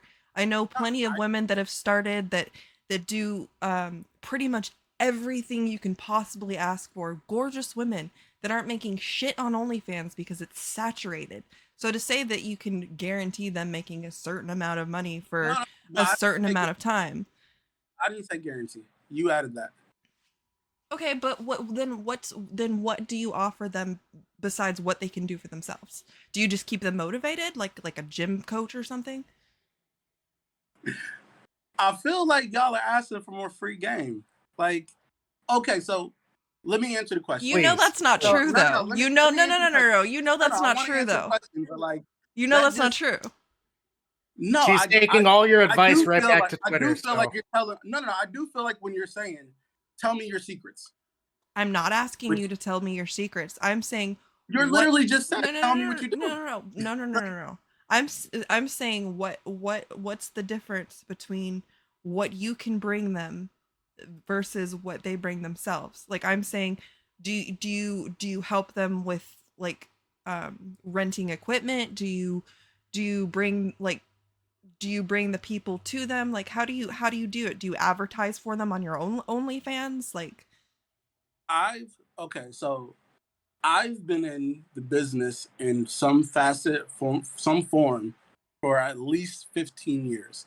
I used to own a cam studio, you know, and so I've done everything that you've listed and that you could think of. From like, I used to fly chicks out to Miami and move them into condos and houses. I used to buy all the stuff. I used to basically let chicks live for free at the crib. Like that condo that you've seen where the sex swing was there. You seen the picture where I had the 3 girls working. Like 2 of those girls lived in that condo. Like I paid for it though. Like now, obviously they ended up also contributing to the condo, but it's like everything you would think of, from like teaching girls how to do photography. So at what point? So at what point did they start like paying you? Because you're saying that you pay their rent and kind of pay their way, but if they're making that amount of money, why do you need to be doing that? Everything is custom tailored to their needs and their abilities. So it's like you're asking me a question that doesn't have one fixed answer. So like, let's take an example. I had a chick, she was actually in that picture, you know, that she killing like every 2 weeks. And this is like my actual other girlfriend for a while. Like we dated for 3 years. So like, you know, so I gave her the most time and energy and I got the most return with her. And it was just all family shit, you know, because of she was around me so much. She was like, we should just date. And I liked her too. So, you know, I went with it. But what I would do is I might bring a girl in who's not nearly as attractive as her. And the deal I make with her is you got to babysit her rational ass, help her to be all that she can be. And I'll give you 500 a week. And obviously you'll be living for free. You can use all our shit. You get to use our network. You get to live in South Beach, you know, live a fancy ass life. So all you really got to do is help her to be popping because of she's going to make 15 every 2 weeks. So I don't need you to make a lot of money as long as you can help her make money. So it's like, I'll customize shit. And at the same time, I'm hoping you're not just happy with the 500 a week. I'm hoping you take your free time and you get your own hours in. And now I got 2 girls like this. And now maybe the third girl I'll bring in, hey, your job is just to cook their food and do their laundry. What's your cut? And again, it depends on the situation. Okay, so the woman that makes the most money from you, what's your cut of that? Like what percentage do you take out of, like, let's say a woman who's making, you say $4 to $6 grand, how much are you taking from her from that? Like obviously to supplement the fact that you're paying her rent and stuff like that. I want to answer the question though, but see, that's why it's not an easy answer, because of the more I have to do, the more I'm going to charge. So if I got to pay a chick's rent, well, I want a bigger percentage. Like, we got to split 50-50. The most I've ever taken from a chick is 50-50. But if you could do it, if you go on and go get your own apartment and you and your boyfriend is going to be filming shit and he's going to be dicking you down and doing all that, hey, my percentage might knock all the way down to 15. I ain't got to do a lot of work. You know, you just kind of come to me for advice and maintenance. You know, maybe I help you with the website. Maybe I help you with, you know, some other shit. Cool. But if you're going to make me do like and some girls are super needy. So yeah, we finna 50-50 that. If you needy as fuck, 50-50 it. And if you're not cool, go do it on your own. But they share condos, can I just right? say what you're describing sounds exactly like pimping? Nigga, we talking about on a computer. Wait, no, hold on. But are they sharing? They're sharing the condos, right? Am I correct? They're not like, you're not just giving each person a condo. No, of course not. Right. Okay. So, and I these are obviously women who make you a good amount of money because obviously they're worth spending that amount of money on. But let's say they're making $4 grand and you're taking $2 grand for them as a supplement for them living there. They're not exactly living there rent free. But I never claimed that. See, I feel like y'all are. Yeah, you just did. No. You just did before SiC spoke. Before SiC spoke, you explained that if you're paying their rent, that you're going to obviously take more of a cut. Yes, some girls. I also told you every deal is different, but now you're trying to standardize it. And I say every girl has different abilities and needs. My only thing that I care about is I'm going to tell you what makes sense to me, so I feel like I'm profiting. For some girls, I'm not expecting them to make a dime. I just want you to help the girls who do make money to make money. And I'll pay you out of pocket. So some girls, there's nothing to take 50% out of. I'm losing money on them, but really I'm making money because you're dealing with this crazy ass chick. Well, so I don't have to. Because one of the issues I would have is when chicks want to monopolize your time. Like, they want you basically like a doctor who's on call. Like, hey, you work for me, be on call 24/7. And I'm like, no, take this fat chick and let her do that. And for her, this is still better than what she had. She's making $1,000 or $2,000 a month, and she gets to live in a baller ass place. She gets to kick it with pretty girls where they bring her with them when they do cool shit.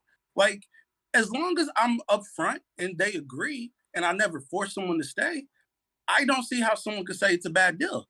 If it's a bad deal, say no.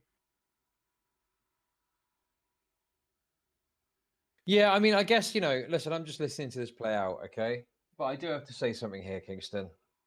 Do you not worry that you're exploiting these poor women in what you're doing, taking all this money from them?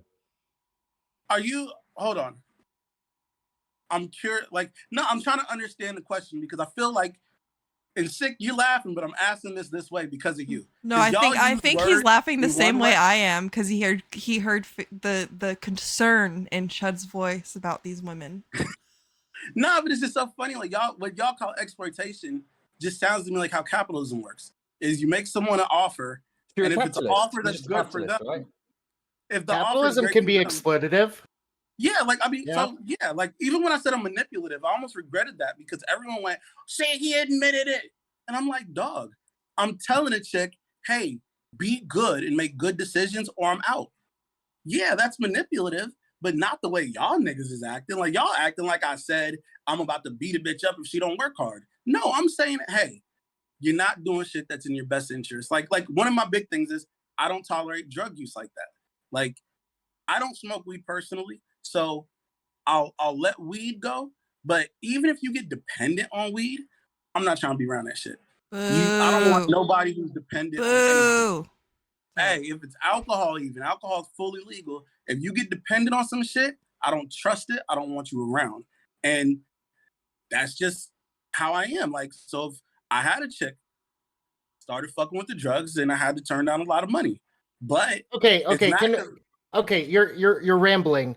Okay, let's define exploitative, or like give you a case I for. was just Okay, no, I do think I'm exploitative. I think capitalism. yes, but in the sense that like you're taking advantage of people who might have lower prospects in their life, and you're using that to like basically like I don't know if you want to say make stars out of people, but like hoe-ass sex workers. Are you exploiting their life conditions? Are you saying that I take broke chicks and help broke chicks make money? Yeah. Well, I mean, I don't think a rich girl I don't think that that's not the implication that's of what's being said. That I guess the reason people worry about exploitation when it comes to sex work is that if they weren't in their current life circumstances, that is not a choice they would generally make to like improve their livelihood.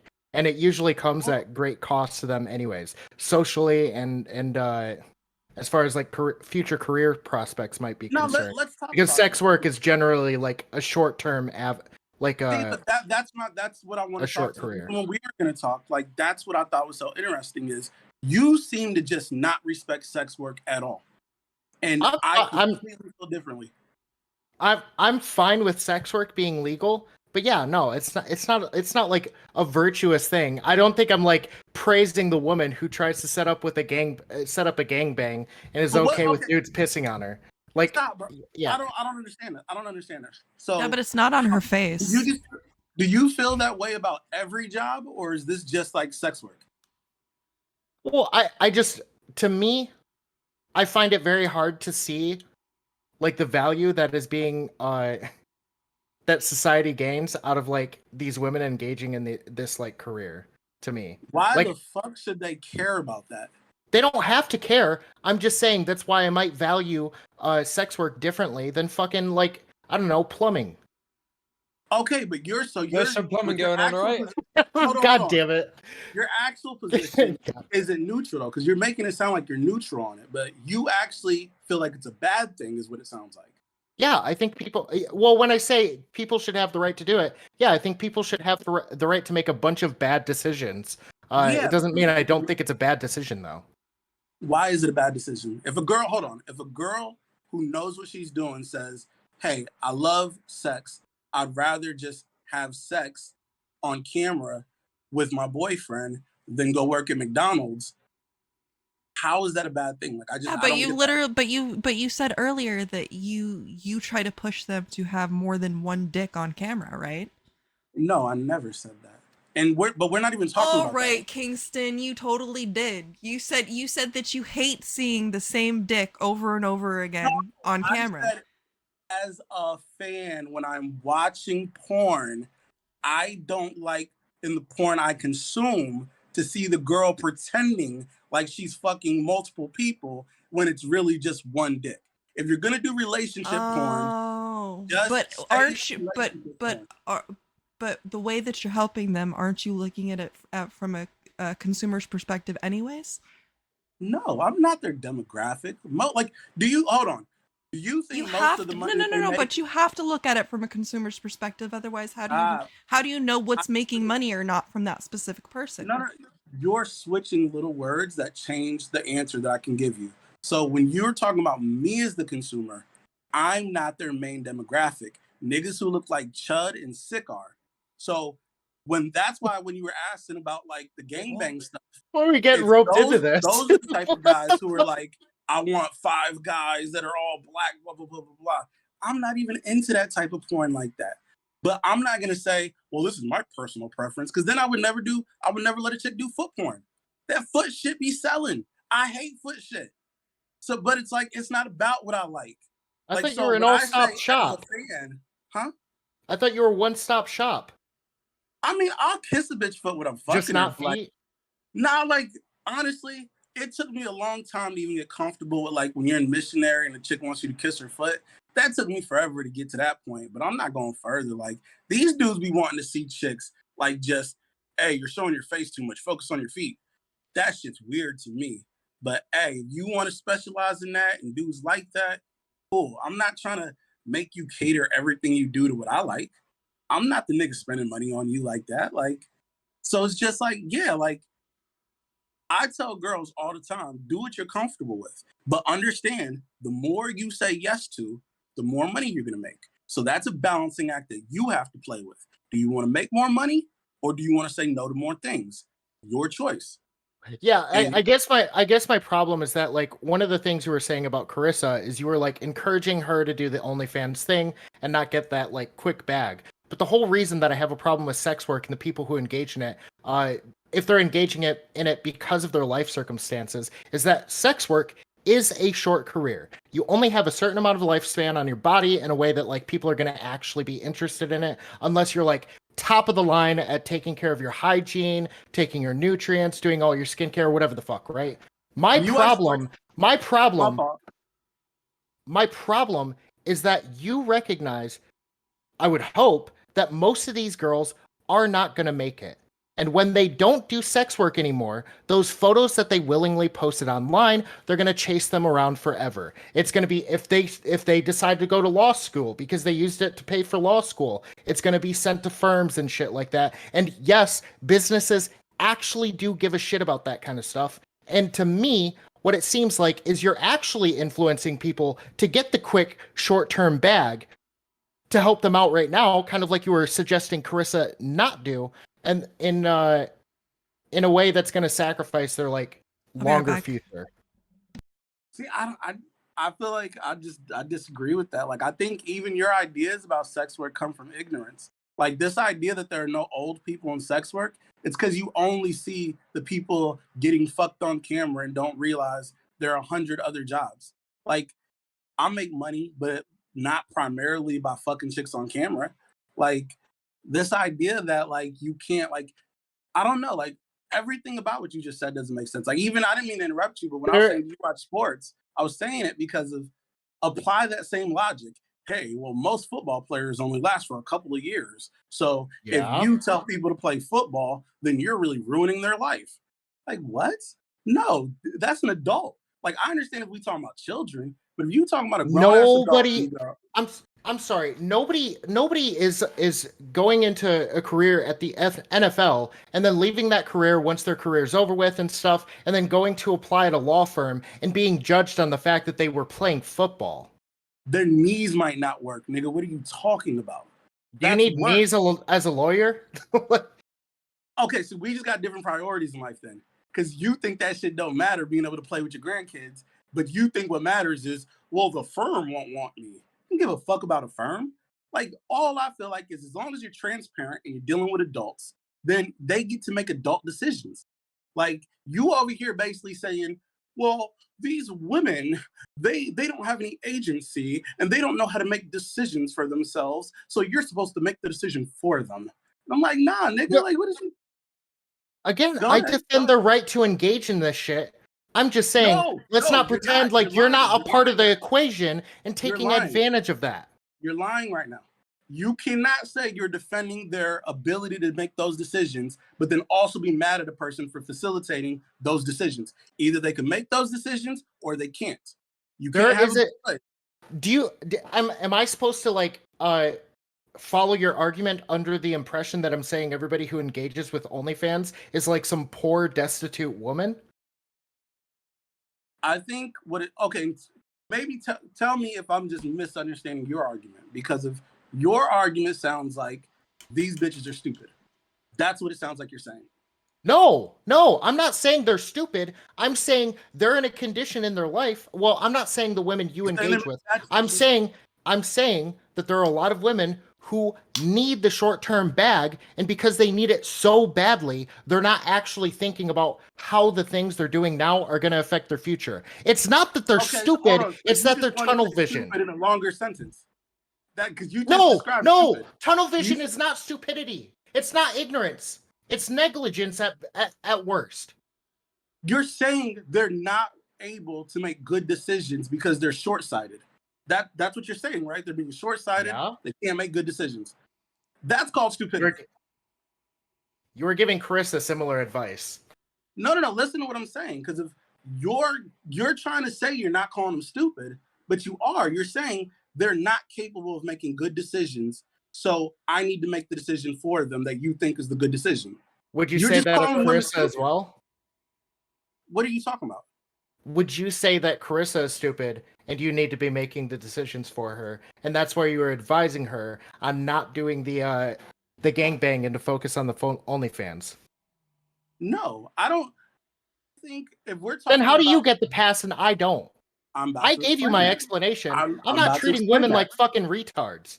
I'm about to explain that.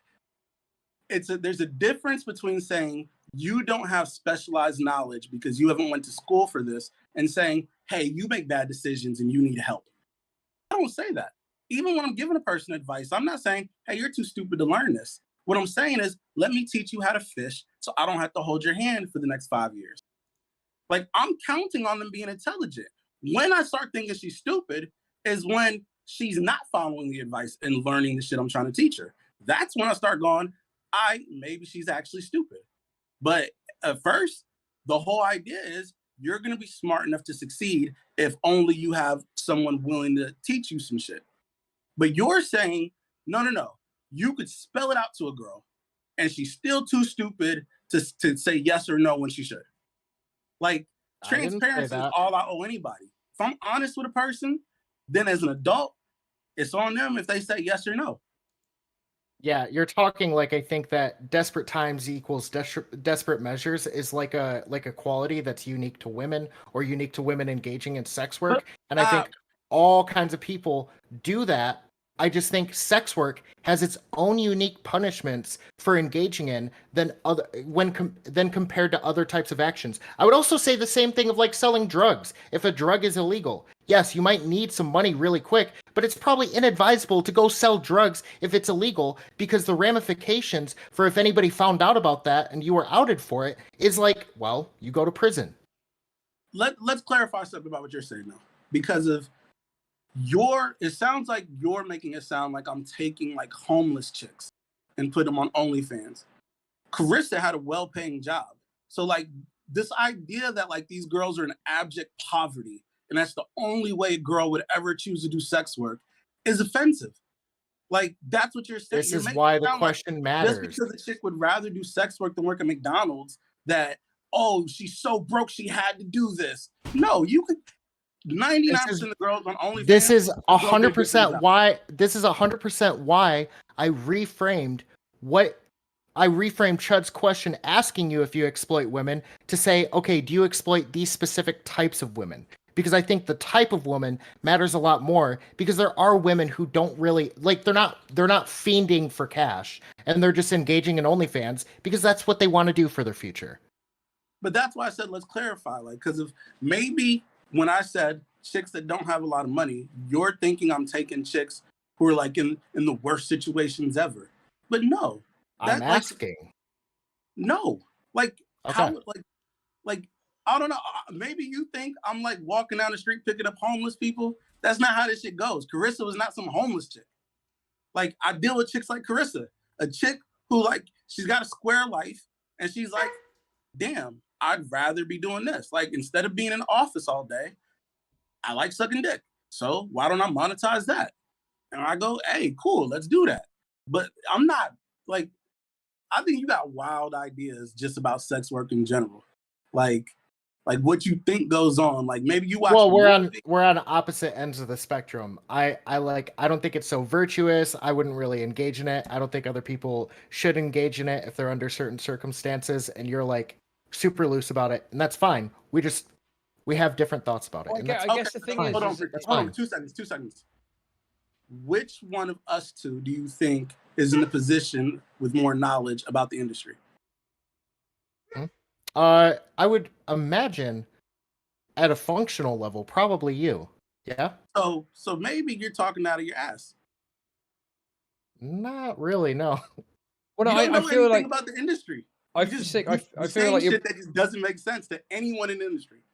I feel like, Sick, you're presenting this image of this destitute, wretched woman coming with a rag, coming up to Kingston's store going, please, I'm so desperate for money, I'll do anything for $5. And Kingston's like, yeah, honey, come on in, suck my dick and I'll pay you, right? He really believes that. Like, that's what he has. It's not that I believe that. I was asking you because if there's a type of woman that is being exploited, that's the one I care about. That's what I was asking about. That's what I framed the question around because I wanted to know that specifically.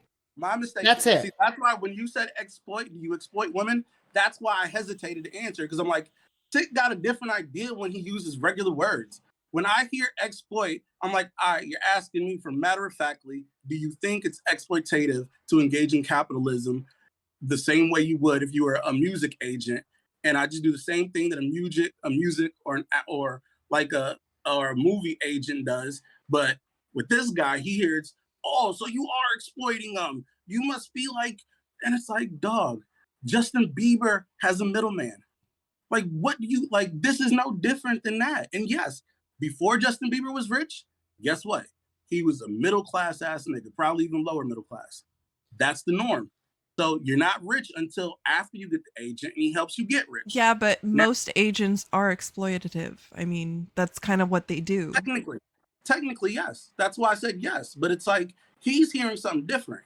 He's hearing you went and got a rapper off the street and put a gun in his hand. Like, he compared it to selling drugs. Like I'm getting bitches to do illegal shit. I'm gonna make comparisons because I'm inquiring about a specific thing. I wasn't accusing you of anything. I think it's fair to inquire. I'm just saying your comparison reveals what category you think this behavior is aligned with. So like, I don't look at it like I look at like selling drugs is bad. I don't look at having sex as bad. Having sex is natural. Like, notice, I've never judged Carissa for her sexual preferences. I'm the one person who hasn't. I judge her for everything else, for how she went about shit, but I've never hated on her for being slutty. In the video, I made sure to say, I'm slutty too. It don't make no sense for me to be like hating on her because she likes dick. For me, it wasn't about hating on her. It was about getting the truth out there. It was about, no, go ahead. But like, I guess you might have a problem with me talking about selling drugs after bringing up the whole destitute woman in sex work and how they can be manipulated or exploited. But I'm pretty sure if I went online, it would not be hard for me to find some correlation between drug sales and or usage and like porn and like similar effects that people face down the line in their lives because of it. I think that argument doesn't make any sense. That's the wildest. I'm just saying you're acting like I'm wrong for painting some picture of sex work, but like sex work is his. Yeah, I think you're wrong for that. I think there's the idea that it's strippers aren't known for doing drugs or anything like that. Everyone does drugs. What the fuck are you talking about? You think the nigga that's not everybody does drugs? Not everybody does drugs. Right, you don't think niggas at fast food do drugs? What the fuck is you talking about? Sorry, I've added a conservative, okay? I feel we wanted to broaden the conversation out a bit. I've added a conservative who's got a take about this. So Legate Lanius, welcome. What have you got to say? Hey, what's up? Can you hear me? Yeah, perfectly. Awesome. So first of all, Kingston, I mean, you are just fending off the horde here, left and right. I got to give mad props, all right? Because it's basically 2.5 on 1. I think Chud's got like some some some charitability, at least a little bit thrown your way. But I'm just gonna give you a quick like background of my bona fides. So you said you were do you still work in Miami, or are you used to work in Miami? No, I'm not in Miami no more. All right, well, so I was raised in Miami and I worked in Miami for, I mean, basically until I moved to New York, which was like when I was 30. But in my 20s, I was like bartending and serving. And when you were in Miami, I'm sure you've heard of a little outfit called Booby Trap. Yeah. Okay, so I used to work for the Booby Trap that's in South Miami. I was there for 4 years. For 6 months, I worked with the girls directly, handling their money, getting them on stage, dealing with their customers, their problems. The house mom, I had to like basically manage their entire life for 6 months all day. And it is like herding fucking cats, right? I mean, when you have 20 or 30 girls under your belt, I mean that was my job. I don't know what it was like specifically. You're a pimp. You're a pimp. I never was at that number. Right, yeah. Conservative pimp. What the hell? My conservative leanings came further down the line once Obama decided to nationalize healthcare and do all kinds of fun stuff with my taxes, but that's a different story. What I'm here to talk about is why Kingston is, I think, just being maligned as this pimp and this horrible person. I mean, when he says that you have no idea what it's like to be in this industry, he's 100% right, because you could say the same thing about whatever industry you're in, and you would be right about that. He's talking about what he does every single day, and he's been doing it for a very long time. So I'm not saying that you need to like look at him and think he's some kind of fucking hero. I'm just saying, like, this whole time, at least from my perspective, having actually dealt with pimps for years on end, that this guy is super professional. I'm against sex work, but I'm all about freedom. So it's a delicate balance for me. But either way, like, having listened to him for the past hour or two talk about what he does, I'm just going to tell you from my personal perspective, he knows what the fuck he's talking about. Now, I'm not saying he does everything perfect, and I'm not saying you need to agree or like what he does, but either throw him a bone or admit that you're just making some content and you want to stir the pot a little bit. All right, can I respond to that? Stick blown out, ginger blown out. Sorry. No. Hold on. I want to respond to this real quick. It's good that she kissed his ass. That's great. I wasn't uncharitable at all. I think even he will agree that I was not uncharitable at all. So I don't know what you're smoking. Second, I don't think you proved anything. You just came out here talking out your ass. Third, who are you?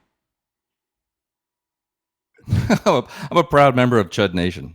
A 12-month continual subscriber. So I think Chud can at least back me up in saying that, I'm not probably the loudest voice in Spicy Chat. I think I probably stick my neck out for at least how this stream is supported financially, let alone possibly just having that little bit of right-wing edge that the chat and the stream needs every once in a while. Well, you've been on panels before, haven't you? Come on, let's not. Mate. I just jump onto like some after panels once in a while. Look, I'm not here to say like I'm the man, and I'm not here to say you're an asshole. No, I'm just really fucking with you. Nobody knows who I am. You're here to say nobody knows who I am either. That's what you're here to say. I'm just saying, like, when this video comes out on YouTube, there's going to be all kinds of portrayals about what kind of person Kingston is, and and I guarantee that a very small sliver of those perceptions of who he is as a person is going to be charitable, and I just didn't want to sit back and be like, man, you know what, I don't like what he does, I don't agree with what he does, but he's living the American fucking dream, and I really love that, and I don't want to see some guy come on here and just get absolutely maligned, at least in a future context, when you look at the comments and all the discourse that's going to happen from a video like this. I just wanted at least somebody to come on and him be like, you know what, at least one person, understood what I was saying. At least I reached somebody. No, I appreciate that. But just to make something clear, I handpicked these people to be here, and I told them to come at me because that's what I wanted. So like, that actually is important. Yeah, so it's like, just to clarify, like, I handpicked all of these people, even Tom. Wait, are you telling me you curated the drama and baited people like me to come on here? I took people who were already discussing it, and I was like, hey, if y'all are discussing me, I want all the fire, like bring it to me. Like I'll clear up whatever y'all need to clear up. Like instead of having y'all talk about me and have to guess and get things wrong, just bring it all to me. Give me all your Well, I mean, questions. Pause. But here, my problem is that you did curate this panel for people who were gonna, at least in some sense, grill you because we were talking about it. You heard our sentiments and you knew that there were some negative sentiments. My problem is like, why do you think if I ask you a question, I'm trying to inquire, that you like victimize yourself to the fact that I'm asking you if you yes, I'm gonna say it. Yes, victimize yourself to this idea that I might inquire about if you're exploiting certain types of women. Because you admitted to exploitation, but you didn't want to entertain the question of the type of woman. No, that just didn't happen. What I criticized you about is I said you're basically being sexist. Like you have these sexist ideas about sex work and women in general and their agency. So like if I was working with all dudes, I do not think you would have the same take. Oh, these men you're working with, do they have enough money to make a decision? I don't think you'd be saying that if I was dealing with all dudes. I would be sexist. I would just be sexist in a different way. I would probably use the other example I gave, which is them resorting to selling drugs. Because typically, I'm sorry, the male engagement in the sex work industry, at least as like somebody who's selling their own nudes, is not that great. Like they don't take up a large portion of that. I mean, but what I'm talking about is I'm talking about their agency. So like, do you feel like they can make like whatever decision they make on their behalf, that we have to honor that decision and not just say that they can make the decision, but do you feel like they can make good decisions, or do you think I got to babysit everybody and make the good decision for them? No, I don't think you got to babysit somebody. But I might say, like, yes, if this person seems like a little fucking desperate, and if this shit falls through, well, I just drug them through this situation for fucking nothing, it's probably better if they spend their time elsewhere. That's not babysitting. That's just you making an evaluation that maybe this is not the type of person, given their life conditions, that should be engaging in this, because it's a lot more of a gamble than they're ready for. I mean, look, I think that you guys are, you talk to too many content creators is what I think the problem is. You don't know enough people that do actual sex work either on the street or, in a venue. You've probably had conversations with somebody who does OnlyFans or somebody who does feet content or whatever, and they come across as like super smart people that have streams and they're like super intellectual and maybe they're like leftoids or whatever and very feminist and very sex positive and all of this stuff. But I mean, the reality is like some of these girls that come into this business have never done anything except maybe barely pass high school. Right? Not all the girls that Kingston's going to come across can even understand what it's like to go out and get a lease and sign it and sign it and start and have a job and a bank account and take care of their life. He's doing a lot of work so that they don't have to think about anything but making money, because you have to capitalize on their prime, and their prime is in these years. But if they're like if it's like herding cats and they're constantly distracted with social media or maybe like something's going on in their personal life, with their family at home, he's got to manage a lot of things. I mean, I don't know how many girls you might have under your belt at any given moment, but what would you say is like the most you ever had to deal with, like on a recurring basis? It's hard to say because I'll deal with some girls where we just have like a long distance relationship where it's online only. But the most girls I've ever had, like physically, like we're like living in different houses and condos I was paying for, it's maybe like 7 at once. Bro, that's a lot, man. That's still a lot. But see, I feel like even like I want to disagree with you a little bit because of, yes, I feel like everything you said is factual in terms of like most people I don't think are very smart in terms of like what are we claiming is average intelligence? And then like where are we comparing like, okay, so you shouldn't let someone who isn't great with taxes join the army? You might get shot. But for you, you're like, well, it's more acceptable to public, well, not you, but Sick is saying, well, this is more acceptable by society, so it's okay to let them risk their lives. where I'm not telling anybody to risk their lives. But yeah, you might have to risk idiots who are sexist talking bad about you. It happens. You know, No, I like, mean, no, I my actually, fault, because I switched between I was like just going you to and say real Sid. quick. I mean, I agree with you because I was in the military too. So there are definitely recruiters that put people in the military that should never be there, that should never even hold a gun. Believe me, or like we call it weapon. We don't like to just call it a gun because there's many different lines of fire that you could use. But either way, like there's people that shouldn't be in the military. There's people that shouldn't be in sex work. I think some people that do get into sex work don't realize the gravity of the choices they make. And I know it's cliche, and I know I'm going to get crucified for this, but I mean, when you look at some of the red pill content, and then you see these niche moments of some of these women who have done OnlyFans or done more extreme versions of sex work, and they go into some of these red pill podcasts, and they like had these come to Jesus moments, and they're crying, and they wish that they never done this because their kids got bullied at school because one of their friends found their mom's content and all that stuff. Like some of these girls should not, like, they don't realize the gravity of their decisions. I don't know if that's something that you talk to No, them I agree. about. Like, I agree. And I think that's what Sick is getting Sick in at. my I just book. think no, I just think the only difference between me and Sick is where we place agency. I feel like even though those people exist, you got to give them that agency. And if they make a decision that they regret, then hey, that's just life. Where Sick is saying, no, if you think that this person might be stupid, then you got to take the wheel and make the decision for them.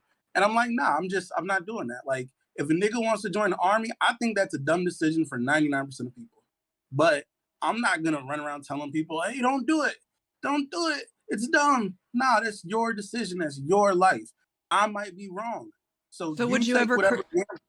so would you No, go ever ahead. encourage somebody to do OnlyFans that you know for sure wouldn't make any money? I think I would tell them, hey, I don't think you're going to make any money, but if you want to do this anyway, then fuck it. It's your decision. Because some people, like, I don't know what y'all experiences with Reddit. There's a lot of chicks that was giving up nudes for free just for attention. So it's some chicks that, if they make $200 a month, they look at that like a win. I think that's stupid.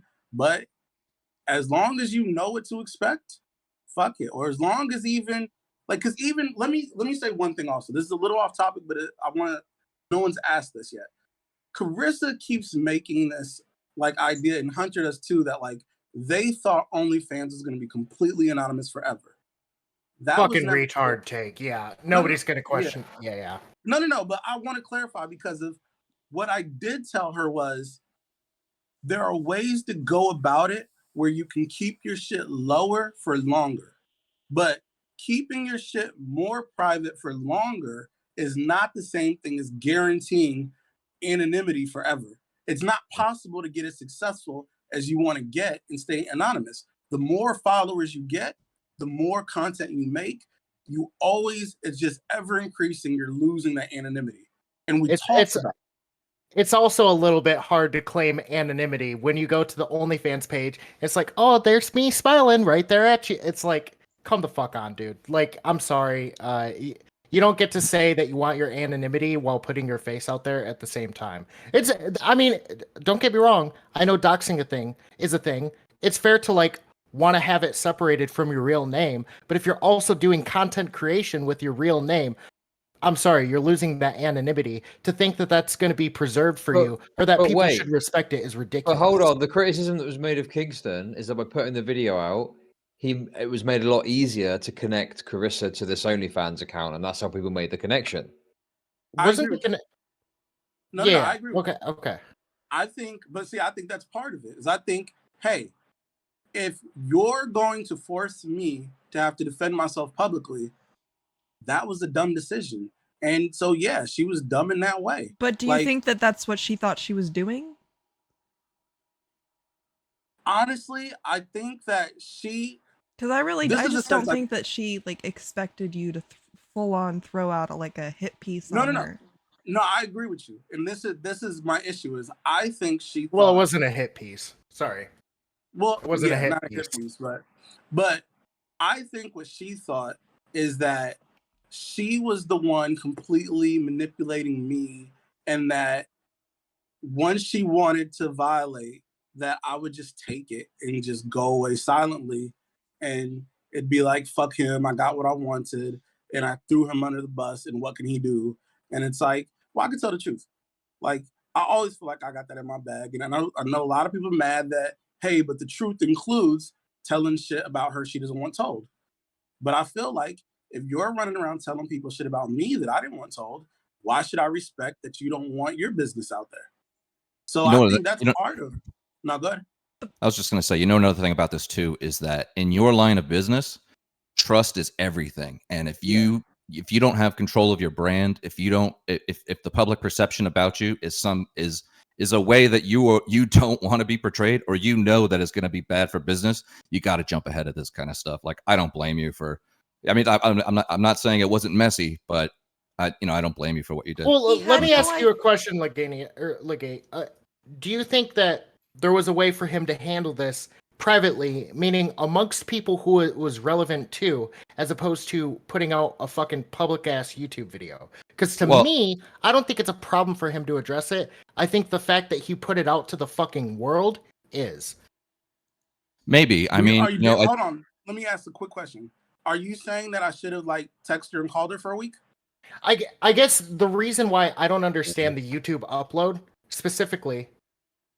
The reason I don't understand the YouTube upload specifically is because I don't understand where the sentiment is that existed before the video came out about you, like in these public facing platforms.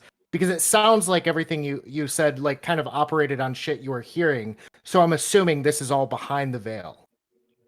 Hey, Kingston, let me know if I'm stepping over, but honestly, it's a win-win for him to put out the video. I mean, for one, his message gets out faster and further than anybody else's message does. And that is key priority in order for him to maintain his brand. The second thing is, why does anybody make a YouTube video? I mean, any attention is good attention, even if it's bad attention.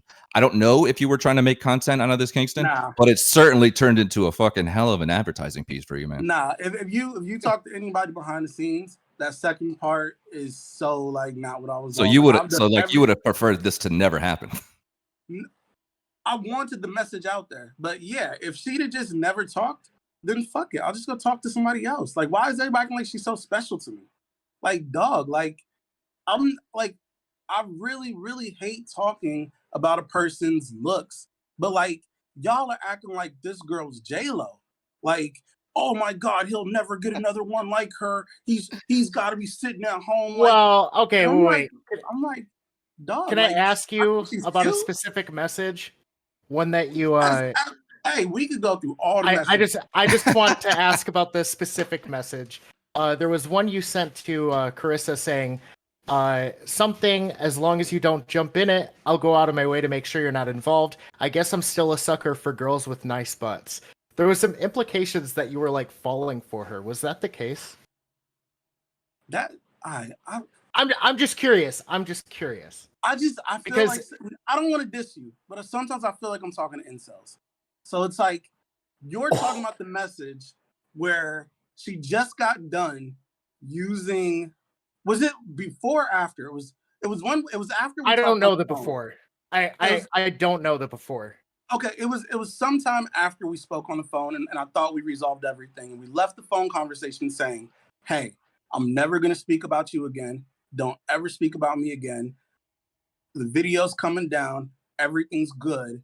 And so I tried to exit on a little flirty, cute note, "Hey, I'm giving you what you want. I guess I'm a sucker for girls with nice butts," and just let it end on a positive note. Not good. I'm sorry.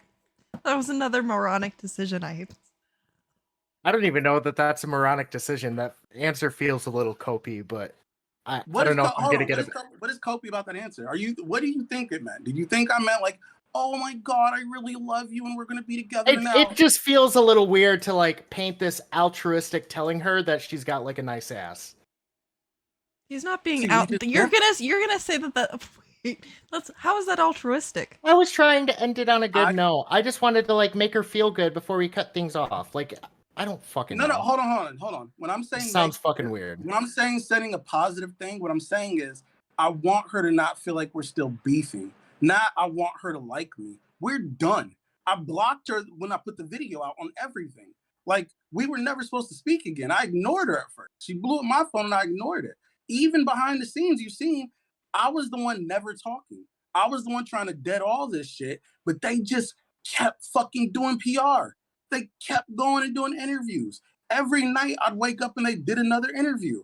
Okay, but you kind of did the same thing Hunter did, which is like, I mean, to be fair, Hunter handled this terribly. Shouldn't have made all those cuck tweets. But you would say, like, I don't want to be involved. And then people would call you out on a public platform because that's what people are going to do. And then you're dropping evidence and responding to tweets all night. So it's like, I mean, in a way, you kind of like reinserted yourself.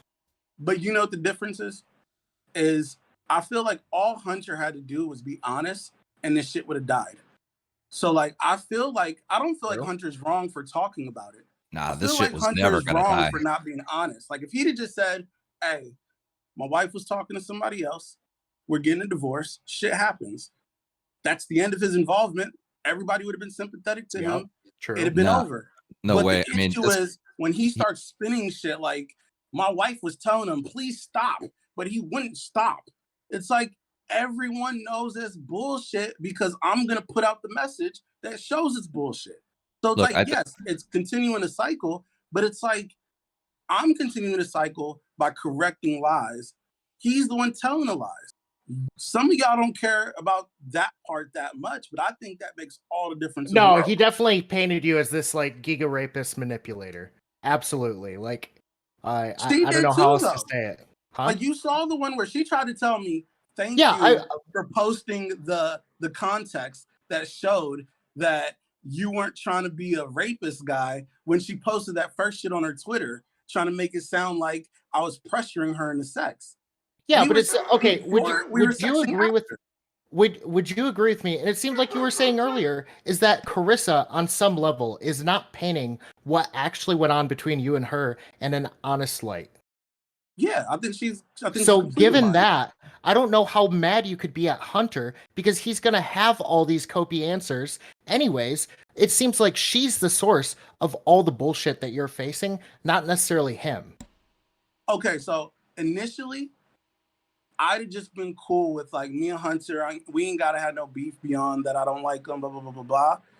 It's when he started adding to it because I think Hunter's seen enough. Like, even in the video, when I added what I added about him, it was so he would know I'm not supposed to notice about you, dog. Like, how the fuck would me in my role know how unsatisfied she is sexually, and not just sexually, but that a lot of it has to do with the fact that you won't take care of the kids better. There's no business reason for her to have told me that. There's no business reason for her to have told me that he's not making no money and that she's making more money than he is right now. Like, so I put that stuff in there so he could at least know your girl's lying to you, dog. And I think he knows that. I think he's seen the text messages because even in his little stream, he took messages from our fucking Discord and put them on the screen.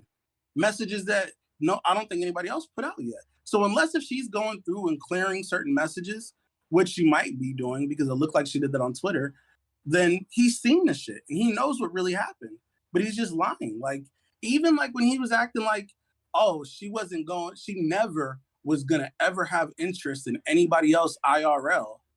Dog, what are you talking about? Even we talked extensively about what would happen when she flew out here. Like, yeah, at first the guys was, you just gonna do some girl, whatever. But 2 days later, she was like, no, I'm getting out of the marriage completely, blah, blah, blah, blah, blah. She even admitted when she was talking to Tom, she had to call me for that one because she was scared that I'm gonna stop talking to her when she got rid of Hunter I told her not to do that.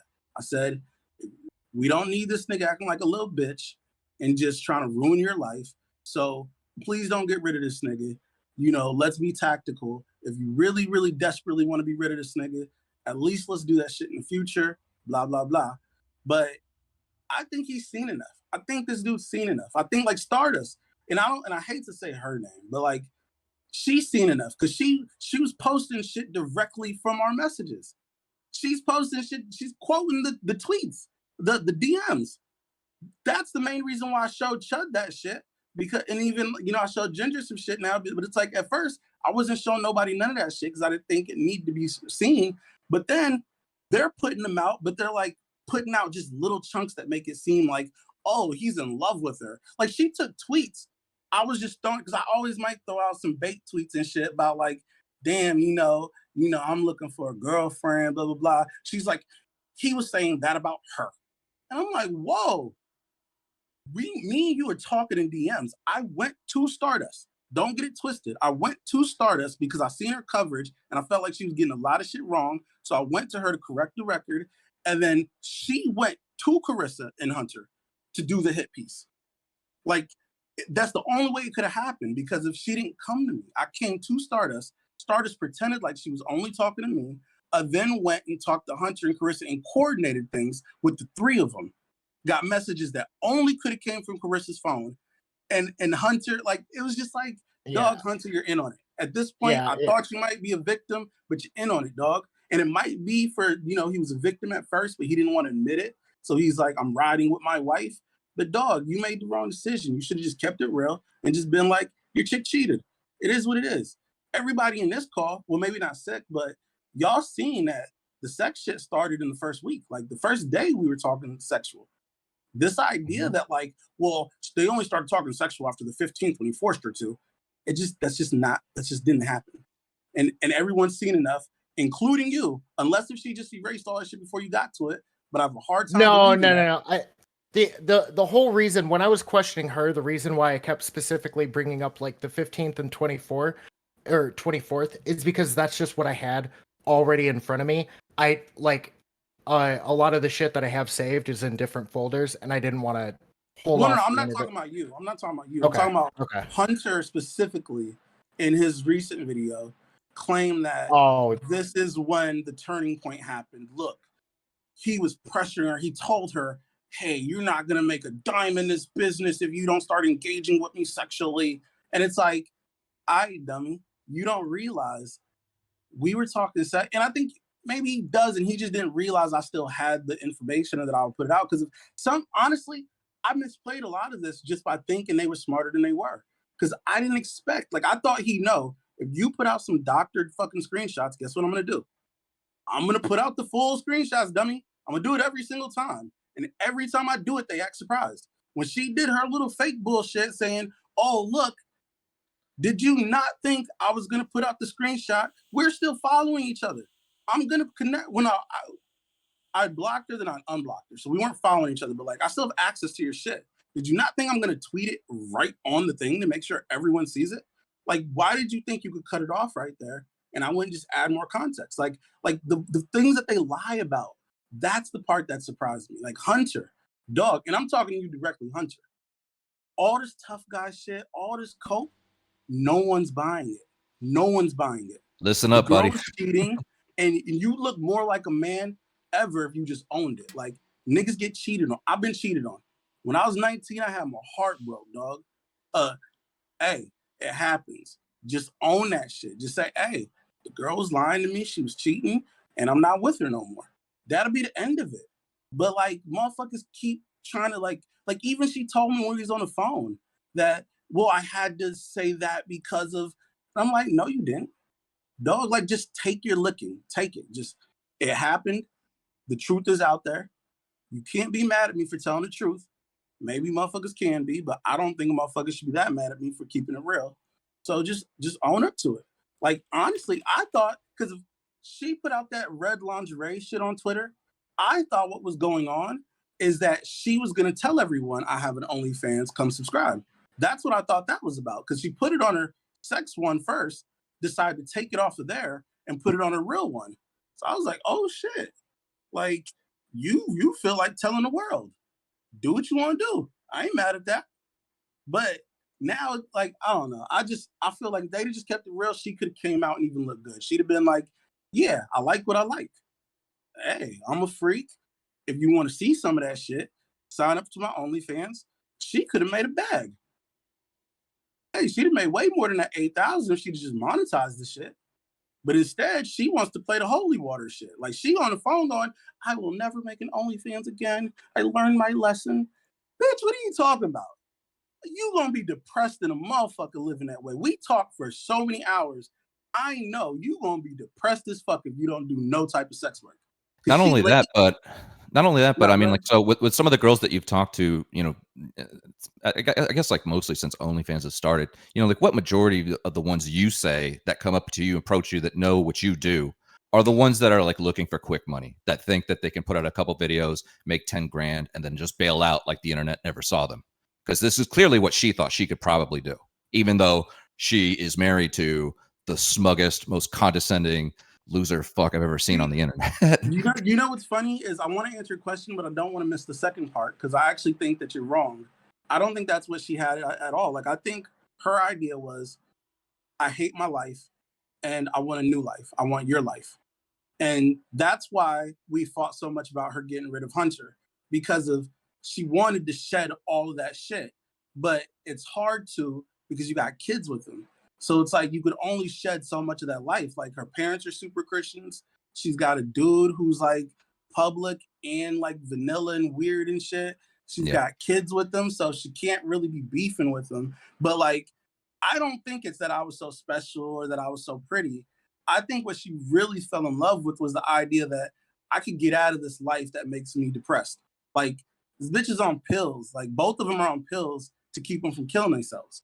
So it's like, she, even without me, she was gonna break up with him eventually. Like, when he's showing what we've been thinking about breaking up for a year. No fucking shit, you idiot. She has to live with you, nigga. You don't help out with the kids? Of course she wants to leave your ass. What the fuck? No one's surprised by that. So, like, I don't think it was like she wants to make a quick bag. I think she wanted a whole new life. I think she got greedy.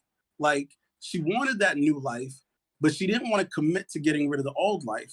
So it's like now she's stuck in a place where she has to front. Because when it got hot, instead of just owning who she was, she said, no, I'm not a slut.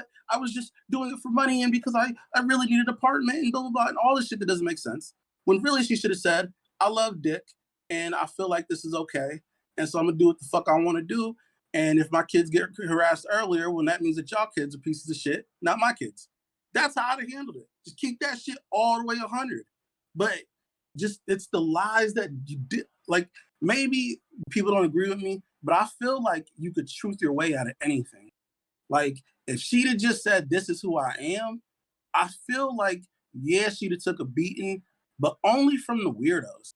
Only from the red pill dudes and the dudes trying to make comedy for their channels. Sorry, but even like, you know, Chud, you a bit of a weirdo in that way. You know, Sick is a bit of a weirdo in that way. Like, but y'all in the content game. Y'all put content over everything. You know, I get it. But just like the way y'all call me names 100 times a day, that didn't make me go, oh no, I'm not who I am and I don't do what I do. I go, nah, I am who I am. And yeah, people like Sick are gonna call me, you know, scumbags 24 times a video. People like Chud are gonna call me sleazy pimps and shit 20 times a video. Now, okay, listen, Kingston, I'll take that, but I just want to say, I found one thing I just found funny was the racial element of the gangbang. That was quite funny to me. So it wasn't even necessarily just calling you a pimp. There's other parts too. Okay.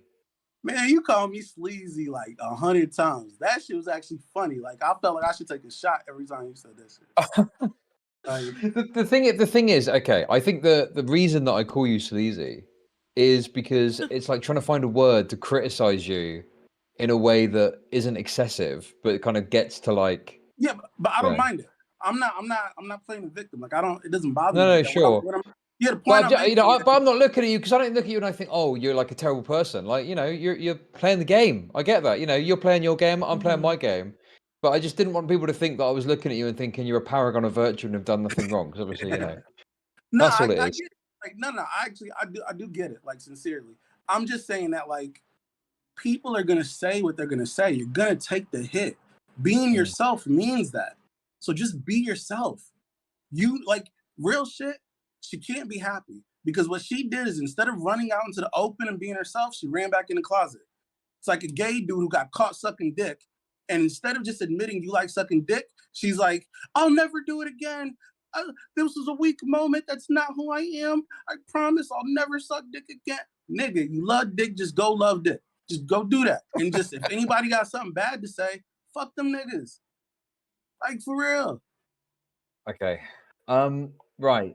Is there anything else you wanted to get to? Because I need to go to bed soon. I don't know if you want to keep this going. 14 hours too long to stream? Yeah, No, I mean... Sorry, can you go on? No, go ahead. Do you guys I mean, mind if I ask just a quick question?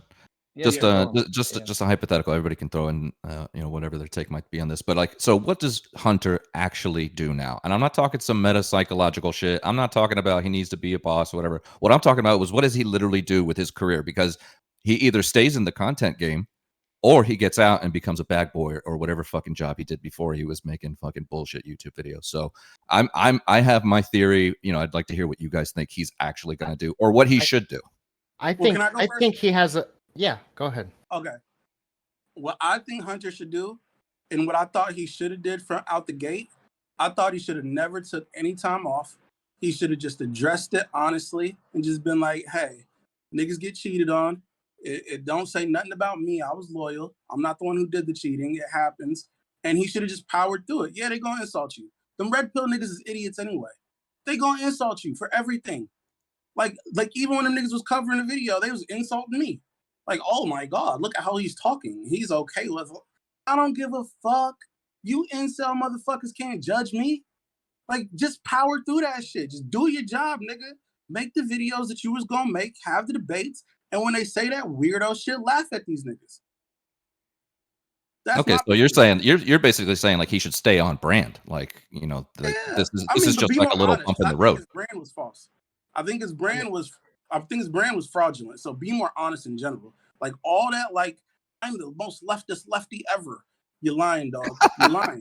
Like he's lying. Like even when we had our trans debate, the reason it went the way he went is because he wouldn't admit that you either have to let everyone say they're trans or you have to gatekeep. You can't have it any other way. There's no third option. And he didn't want to admit that. So instead, he just bugged out and started screaming. And it's like, y'all could go watch the clip. I have it somewhere on a computer. But it's like, if he was just more honest, with even like right now, like now he's like, I'm actually thinking about Christianity again. Nigga, shut the fuck up with all this weird shit and just be yourself. Just be yourself, nigga. I'm just gonna chime in real quick. What I think, what he needs to do is climb to the top of some big fucking mountain and just disappear for like 6 months and come back red pilled as fuck and do a podcast tour. Because I'm telling you, like because that story everybody's gonna want to hear, and if he wants to stay in the content game, just go red pill, dude. If you're listening to me, Hunter, I'm telling you right now, go walk up some mountain, go talk to some guru, eat some magical herb, say a fucking prayer, do whatever you got to do, but come back and just destroy everybody. And you're not going to do that with that blue pill fake alpha shit, right? You're going to have to go red pill. But the point is, you're going to make money. You're going to have a good time doing it, man. You just destroy your enemies. When he said go to the mountaintop, I thought he was going to say something completely different. I think we all did. Yeah. Personally, I think he's got a red pill route, but not so much. I'm sorry, he's never climbing a mountain. I just don't see it in him. But he's got like the Sneeko route, which is like crying that he's damaged by this girl who like wanted to fuck a bunch of black dudes and stuff like that. Just double down on the fact that all women are hoes and that he's got this new perspective and shit. Like, I mean, yeah, the red pill route actually isn't like a bad way to go, in my opinion.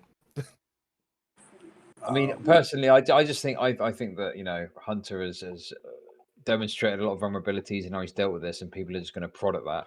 So yeah, I think it is correct. He should have just streamed. He should have streamed through it. I mean, he probably doesn't believe the red pill stuff. He seems to believe the opposite, which is fine if he wants to believe that. But yeah, I think this kind of coping that you've seen from him just looks really bad. He looks really insecure about a lot of this stuff. So yeah, Ginger, any thoughts on that? No, I agree with you. He handled this terribly. He should have just kept his head down, and not doubled down on a bunch of shit that really made him look like a complete jackass. Can I say something real quick? Sure. Even at least if you're gonna lie about it, call your wife and get the timeline together. Like the idea that he jumped out the window and was like, you can reference the dates. I was looking at that like, do you know that people are going to reference, they're going to go look at the dates. Like, and that's why at first I really thought he didn't know, because who says something like that? Like they broke up like on the 27th and he's like, they didn't start talking until afterwards. Look at the dates. Like, all right, dog. Like, I don't know. That's y'all boy though. That was both of your friends, like Chud and Sick. That was the homie. I don't know Hunter at all, actually. Yeah. Okay, look, I got a lot of stick for the way I covered it and all that. Sure, I'm not saying like I disliked Hunter, but we weren't best buds. So I don't feel like I owed him anything really. And I think I covered it fairly reasonably in terms of my takes, if not a few too many jokes about the gangbang. Okay, listen, guys. I don't want to. I'm going to leave the call. I don't know if you guys want to continue. Is there anything else? No, I'm good. Yeah. Yeah, I'm done. good. I think the party's over. Yeah, it's been fun though. Kingston, thanks for coming on. Obviously, appreciate you coming on and being challenged on some of this stuff. Hopefully, you've had a good time. I'm good. Like I thrive under because I feel like my truth was so like I could always rely on that. Like I ain't even got to go off my notes. I do all this shit off memory because I'm telling the truth. So I'm always gonna be good. No Okay, worries. everybody, I'm streaming right now. Go follow me, SiCUnchained. Chud, thank you. Bye. Later. No worries. Cheers. Bye bye. Okay, Ginger, do you want to shout yourself out? Ginger Ramoth on Twitch and everywhere. Thanks for having me. Pleasure.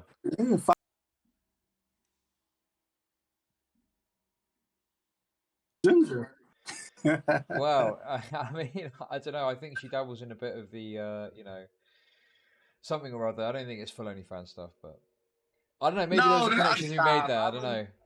I said I handpicked Ginger because I watched the panel and I thought she did good. She was reasonable, but I wanted a woman who was going to be critical of me. Like I wanted that. Like so, her like coming at me hard. Yeah, that's what I wanted. I told her, hey, I handpicked you because I know you got some shit for me. I watched you on that panel. You was asking good questions. You got some shit for me. So come and give it. Like, don't guess in a crowd full of weirdos. Give me that shit. Give me all the questions. Put my feet to the fire, and let's see what happens. And like, I fuck with Ginger for that. Like, I don't think we see eye to eye on everything, but she did what she was supposed to do, where she came with the fire. And it's like, yeah, nigga. Okay. Legodanis, anything to shout out for yourself? Hey, yeah. Oh my god. Well, that was something, yeah, for sure that happened, Tegma. Oh god, Chud's chat is having a field day with what Kingston just said. Oh god. Yeah, no, that was fucking interesting. I didn't know what to expect, to be honest. This morning I didn't even know about the talk until this morning. I overheard Chud talking about it, and then I went over to Twitter and I looked and I had a DM from Kingston asking if I'd like to join the panel or join the convo, and we talked for a little bit and I was like, yeah, sure. So kind of how that happened. Because once Tom couldn't make it, they wanted somebody else. Definitely was not expecting to be invited. I'm glad that I did though, because that was for sure fucking interesting. I definitely died down at the end because I was just like losing steam on it. I was tired. I feel like we were going like around in circles on a lot of the topics, and I didn't want to keep like judging it up. Like, yeah, but and keep pushing them on the same subject, because it looked like everybody was kind of getting irritated by like having to go through the same thing over and over again. But I would have pushed him harder on it if it wasn't for like giving everybody else the opportunity, because I didn't want to like be the only one talking. But I did have a lot to say. Yeah, I'm gonna be uploading the VOD to YouTube tonight. Um, so there's that. It's gonna be unedited, so it's just gonna be the VOD straight up, no edits, no fancy schmancy shit, because I don't really know how to do that and I don't care. I just want it up on YouTube. But damn, yeah, that was a lot. I probably should have shouted at myself out better, but I don't really think that most of the people in his audience really gave a damn. A lot of it didn't make any sense to me too, and I feel like a lot of things weren't being pushed from all sides. I don't know. I the guy that jumped in late was just funny to me because he was like, "Oh, well, you know, you guys are being so hard on him." I'm like, I really don't think any of us were being that hard on him, to be honest. Yeah, I thought we were all being very generous. You know, especially since he did tell us that, you know, we could go in on him. Not that I was not going to anyways, but it was just funny to have him pop up and be like, you needed somebody to defend you. No, he didn't. No, he didn't. But changed the conversation a little bit and made for a little bit extra content for sure. He sounded familiar to me too. I hope I didn't offend him by the joke that I didn't know who he was, because nobody knows who I am either. It really is, Tekma?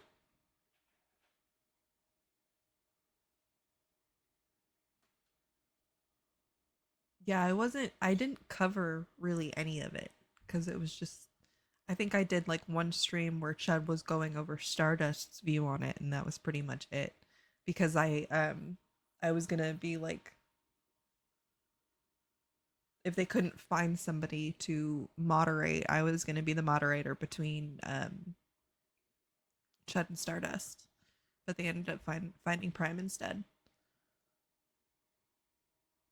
Yeah. And like I said, through the whole thing, I feel like all three of the people involved, Carissa, Kingston, and Hunter, they all handled the situation terribly. Like they all jumped to conclusions. They all jumped to being reactionary. Um, just a bunch of childish behavior, honestly. Like it's things that you would expect. Um, Obviously, taking all the sex stuff out of it, the reactions to things were just like middle school reactions. Like I'm gonna instinctively just react and do the most possible. And I feel like a lot of this could have been solved if they had all just taken a moment and like breathed. You know, because there was a lot of jumping to conclusions on all sides. Um, I still don't understand what pushed him to make the video in the first place. Like he seems to not want to like focus on that topic. Um, and you know, funny as I kind of got I kind of understood his not wanting to frame himself as a pimp. However, that's kind of he I mean, he is a digital pimp. Let's just be honest. That's true, coherent. That is very true. I am going to take a quick bathroom break. It is 8:37 my time. I will be back by 8:41. And just ask my chat. I am back pretty quickly, so thank you for the follow.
Okay, we are back.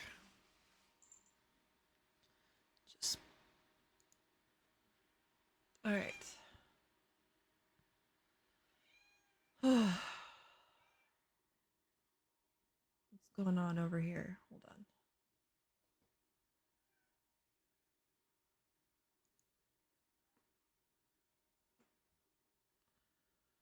Ooh-wee. I am trying to decide if I should jump into some scamfish or not. Chat between Chudlogic SiCUnchained and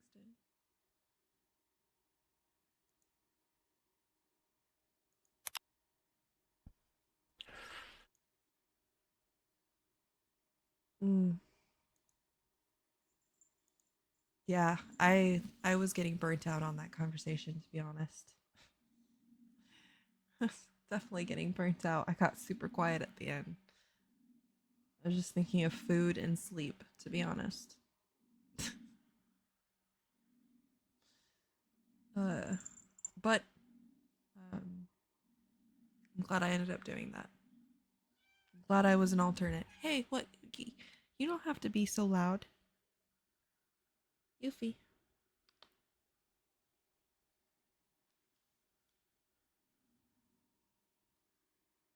She's so upset. She wants to be fed, but she's got like 20 minutes left. Her internal clock is wrong.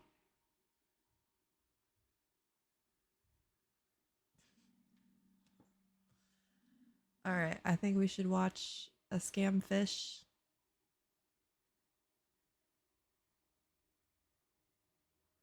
Hold on.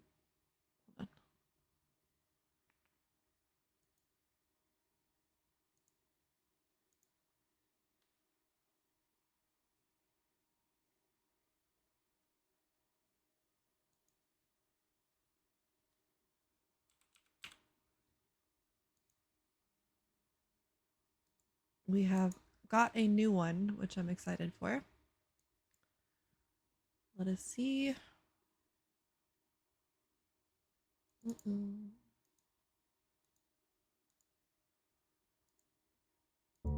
She asked me. So this one is my mom sent her life savings to a romance scammer.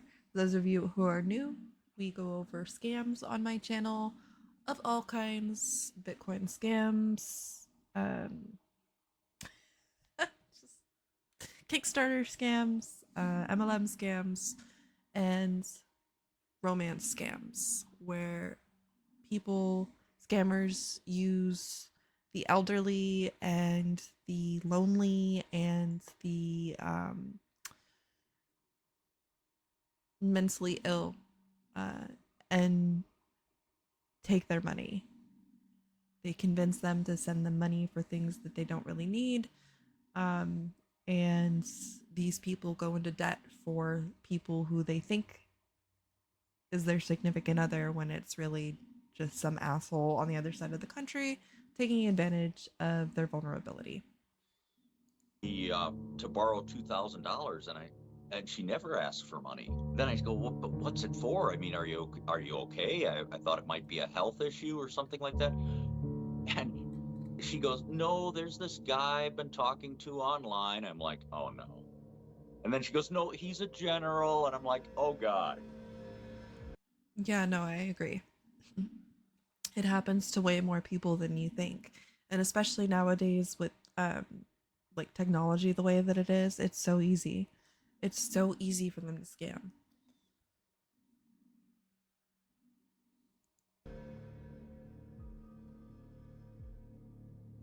What's up, Seekers? Welcome back to another episode of Scamfish presented by SocialCatfish.com. The reason why we really wanted to sit down and talk to you is because we were worried about you. Your son doesn't trust that you believe that this guy is truly a fraudster.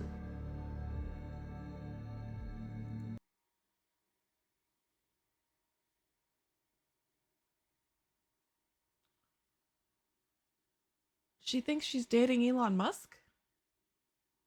That's Elon Musk, right? This later to my love, Kathy. I love you so much. You love my children. That's make me to love. I promise to spend the rest of my lifetime with you. Yo. Elon Musk having some English issues.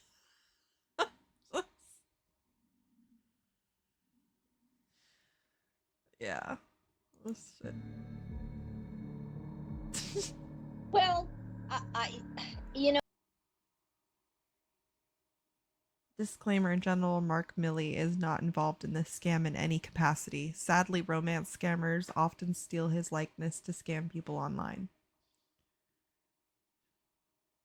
This guy looks like if bulldogs were human. No, I'm wondering if Mark Milley is really Mark Milley. In today's episode, we help a woman named Kathy. Her son Nate originally reached out to us by email after continuously trying to. First off, I talked to my mother about being on your YouTube program, and she said she is okay with it as long as you can identify her scammers for what they are and it gives her closure. So far, I was able to verify that she has lost $23,725 to 3 different scammer profiles. One of them posed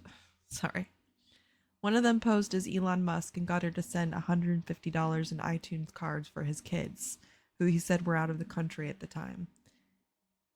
You just want to shake these people.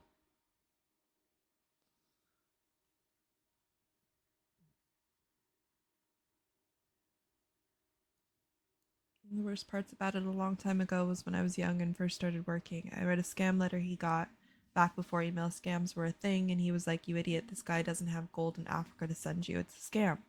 I felt dumb. Then ages later, he falls for an obvious scam email, horrible spelling and fake IRS and all that. But talking to him, he seems fine. But apparently there's a lot that is not going well for that to happen. Yeah, no, for sure. And it's terrifying. It's terrifying, and you're like realizing that your parents are kind of becoming your children in a sense, because you have to really watch out for what they're doing and what they're kind of allowing into their homes. Get her to realize she's communicating with romance scammers. He's tried everything, from family interventions to even taking her devices away from her. Kathy has claimed several times that she's moved on from her internet relationships, but always ends up going back. Let's see if we can help them out. Real quick, guys, don't forget to like, comment, and subscribe. Your comment and like could help stop someone from being scammed. Let's get into it. I'm Nate. I'm reaching out because I, through my research, found that your site seemed to be the best equipped to find answers for my mother's romance scam situation.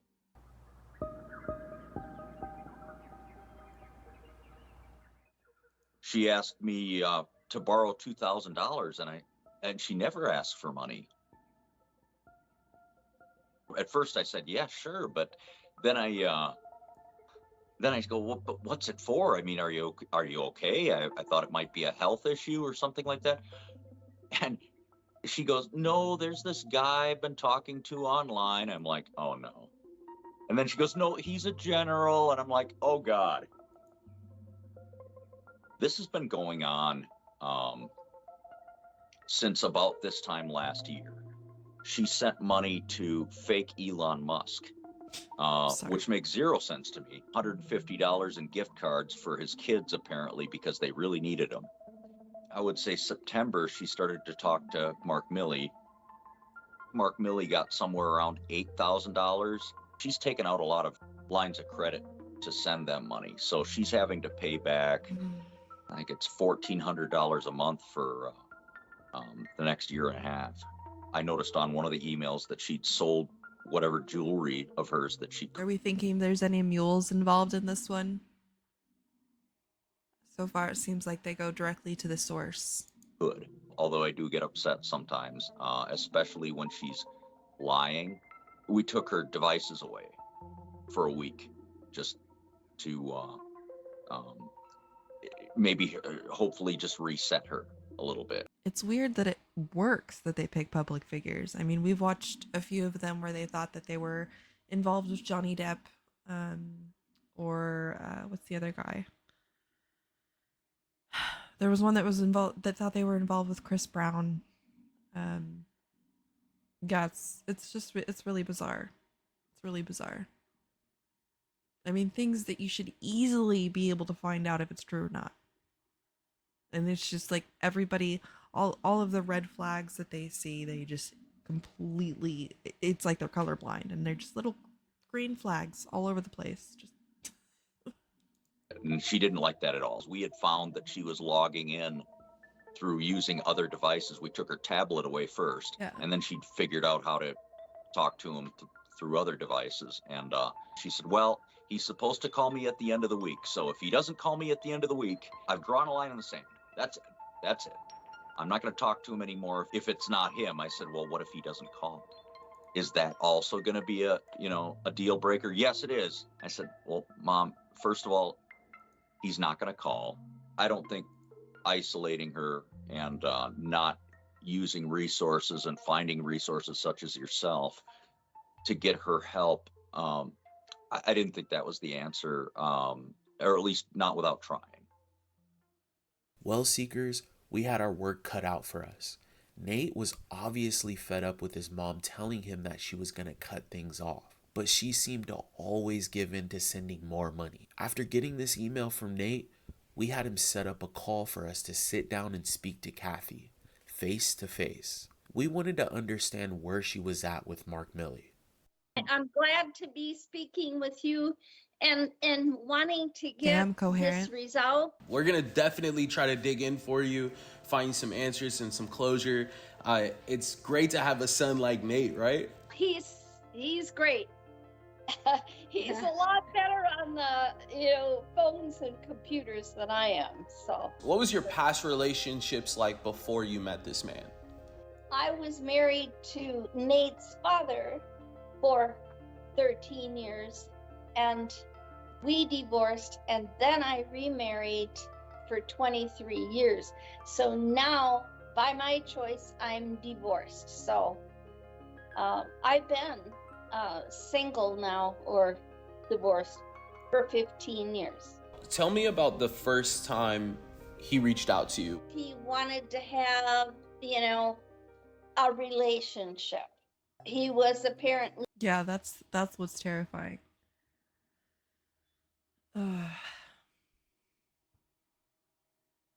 They're just the more technology evolves, the easier it is for them to scam people, and that's what's shitty. That is what's shitty. Divorced and looking for a relationship. He would email me every morning, sending me pictures of flowers and wonderful messages, and it's kind of personal. It's like it was romance kind of things, and we would talk about my family and his family.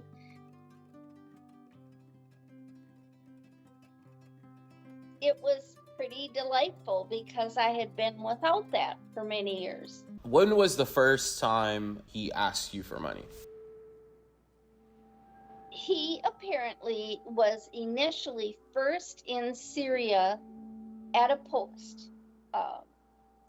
Man, you're lucky. I get them like 12 to 15 times a day. Like, I don't know who I pissed off, but I'm on somebody's list. And in December, he was to be sent home. He decided that he wanted to not use the army to be sent home, but a private plane. So I helped finance the plane so he could come home. $7,000. And I sent it. What was the second time he asked you for money? What was that for? Well, they stopped over in Iraq and then needed more money. They usually hang up on me by that time.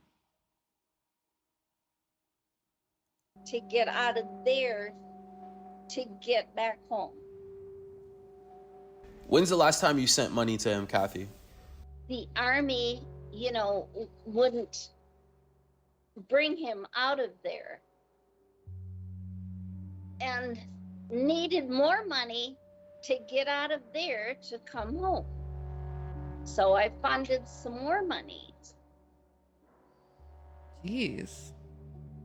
This guy's It brazen for sure. Are you gonna send the money or not? Guys. Jeez. I am trying to get out of the Army. And I need to get home somehow. And I need a private jet. Okay. And I mean like Jetstream jet. Like, and it has to be like fully catered and all that. And I also need some Steam gift cards. True. was in April, $1,500. They wanted me to get another $1,500 loan. And here's a money mule. I told them that I would check it out. Well, I didn't, and I told them I did, and that you know, I would get back to For sure. If they're talking to somebody and they feel like they're too coherent and they're sorry. But if they feel they're too coherent or too young, they'll hang up. They're not stupid. They just suck. them. Exactly, Nerdidity. Send me some Steam gift cards, guys. We need some Steam gift cards in chat, guys. Just where are my Steam cards? There we go.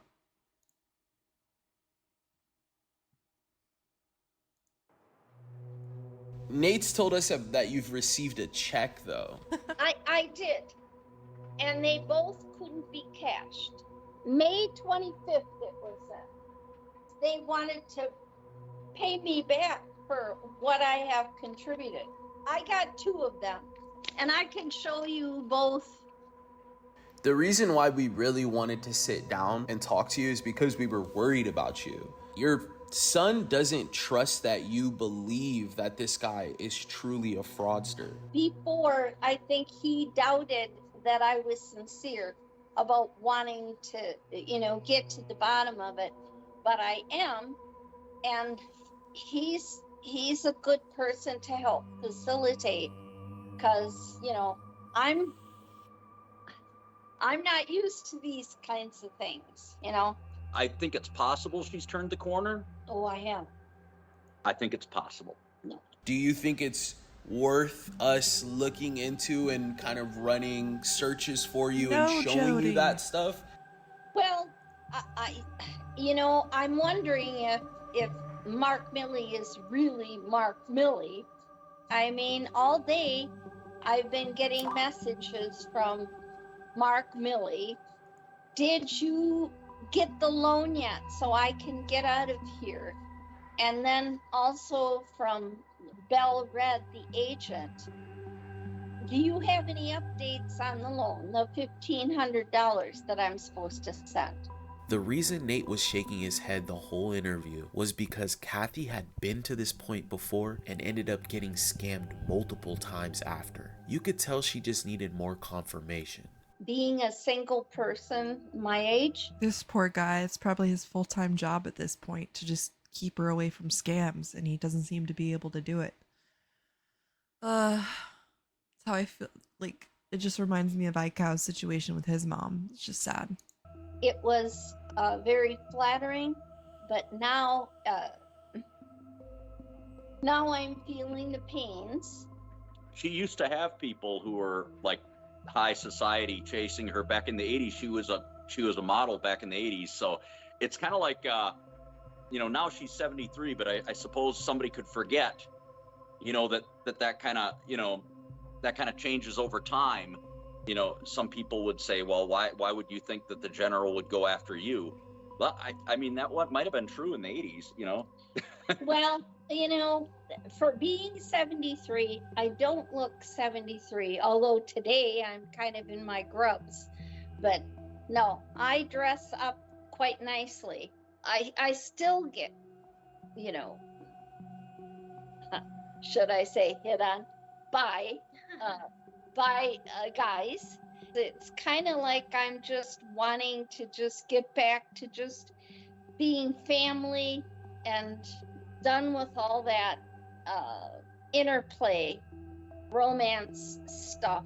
We're gonna look into this for you, Kathy. Nate, we really appreciate you reaching out to us. We'll make this happen. We'll get you guys some answers. Okay, thanks. All right. See you. Bye. Bye. The next day, our team sat down to go over all of Kathy's information. We were determined to get her to realize that this guy was a fraud. We are missing a few members from our team this week. David and Brienne had been traveling for vacation, but don't worry, they'll be back for next week's video. So we just met with Nate and Kathy. They shared their story. What can we do to prove to her that this is a romance scam? Bria and I can sit down and do some research to see if the timelines match up and if there's any few points to disprove his stories that might do the trick. The problem that I'm having right now is that Kathy actually has yet to send any additional information.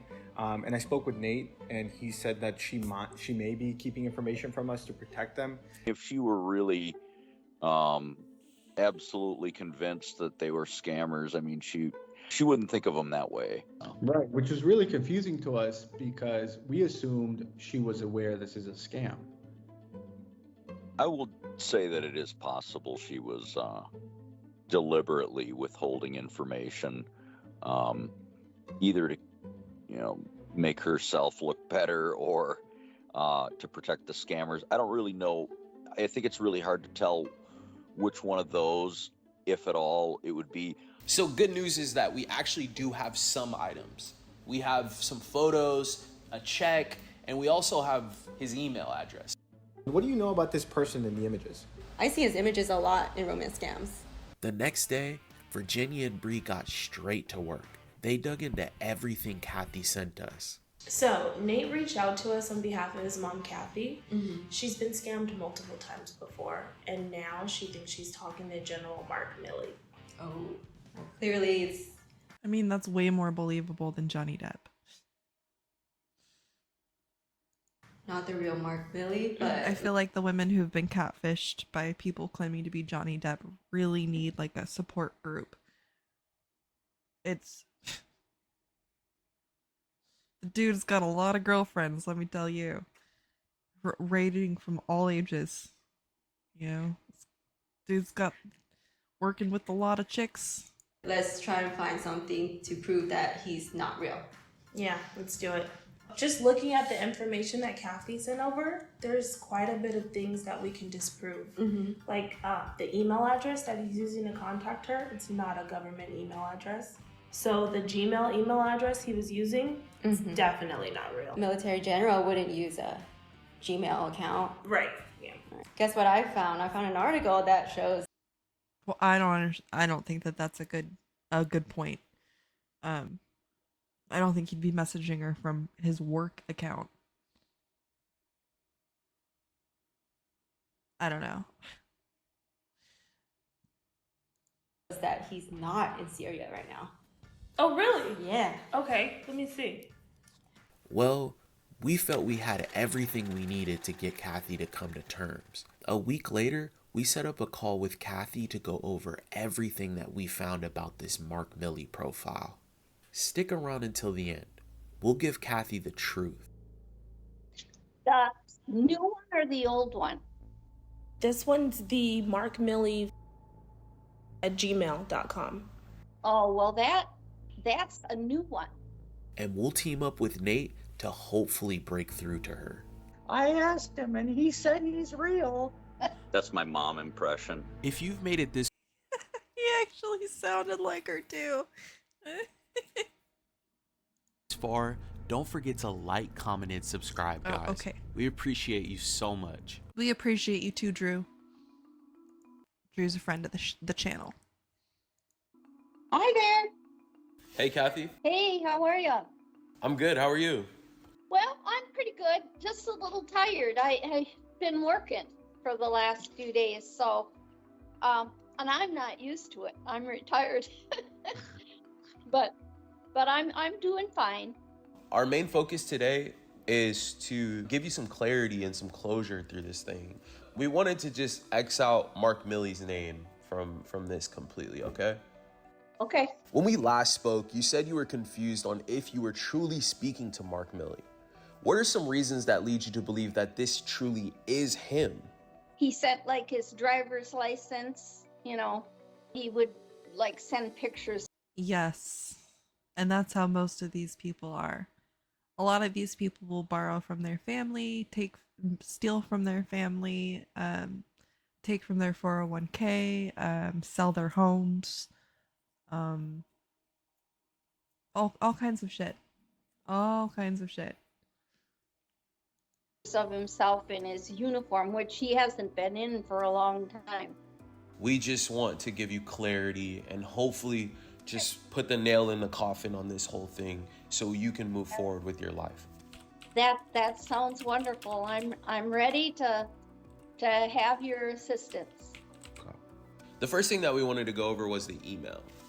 Yeah, so we use an email verification. They have, I mean, not the famous people, but like they do bring on some of them if they can reach them, like the person that's picture is being portrayed as somebody else, to clarify to the person, hey, this isn't the person that you've been talking to. But yeah, no, they don't usually get the famous people on.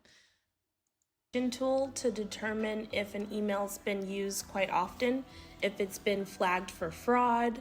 Some of it's sad just to see like the lack of effort these people have put into their lives that these people just latch onto. You know, like it's like they're barely trying, and they know that they don't even have to try that hard. It's just, ugh. Imagine just that's how you make your living. You just making sure that you fuck over as many people in the day as possible. And you're just going home and being like, yeah, that's for the 100th episode, they'll get depth. Yeah, for sure. Hey, I'm sure if you can get in contact with the right person, he'd do it too. He's all about that PR stuff. And we did find out that this email address that he was communicating with you received a fraud score of 80. Most military contacts use the same format across the board. All military personnel must use a specific military format when communicating through email. And this is what that format looks like. There is 3 variations of the .mil format for a military email. Most of the time, if a contact is using a Gmail account, it's because Gmail accounts are free. You can sign up using those with no information, and anyone can access them. Okay. Yeah, I see. I don't have no idea with military or anything like that, you know, because I've never been in the military, so I have no idea. They have specific formats for emails in the military. So his just didn't fit that description at all. So the next thing that we wanted to go over was Mark Millie and his personal life and what he's doing on a day-to-day basis. The person that you've been communicating with that's claiming that they were in Syria back in January, he needed money to get back home and he was stuck there. We were able to confirm that the real Mark Millie was actually on a diplomatic visit in Oslo. Okay. So he can't be in 2 places at one time. Sure he Yeah, can. we did find that he doesn't have any social media accounts at all. He's also been happily married for over... He doesn't look like he'd have any social media accounts, and they look miserable.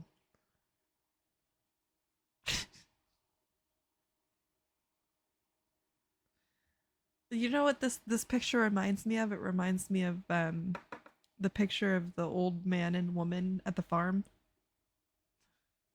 Just blank stares, kind of looking like they just killed somebody.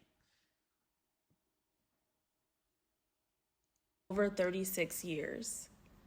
Well, he told me a long while ago that he and his wife got a divorce, and that he, then he went overseas, and whatever, and they were no longer married, because I had a conflict with communicating with somebody who would have been married. General Mark Milley is the 20th chairman of the Joint Chiefs of Staff, the nation's highest-ranking military officer, and the principal military advisor to the President, Secretary of Defense, and National Security Council. This man wasn't on a peacekeeping mission in Syria. We later reached out to this Mark Milley imposter by email, and we pretended to be someone in the military too. We provided him a link in hopes to grab his IP address. This person replied to us with laughing emojis, but he did get a little scared when we told him that we had his IP address and we knew who he was. He immediately messaged Kathy asking her what was going on and why she was giving out his personal email. You could tell all of this was hitting Kathy. It wasn't easy, but she needed to hear it. I mean, I'm starting to get clarity, and some of these things are hitting home. And of course it's not comfortable to hear it. These guys need to get together with like Kit Boga or something. Or Scammer Payback. Like have them work together. But I mean, it's a way to hear it and be able to process it, and then get some closure to move on. Because like imagine getting these people taken down. Because I mean, really, they're kind of putting a band-aid on the situation by talking with these people. I mean, it helps a little bit, but they're just going to move on to the next person. Like, get these people taken down. Get Scammer Payback involved. I wonder if enough people, like, tried to connect them, if it would work. Because, I mean, they did work with Trilogy Media, and that went great. So, I can only see good things. Fair enough. He still contacted me, actually today. I didn't read it in its entirety, but he wanted me to try to go on Facebook to speak with him. Yep, Kathy, after doing all this research, we've come to the conclusion that this is a romance scam. Okay. I'm a pretty intelligent person, but I got duped. They all say that. I am a pretty intelligent person. It's really not about intelligence. You're emotionally...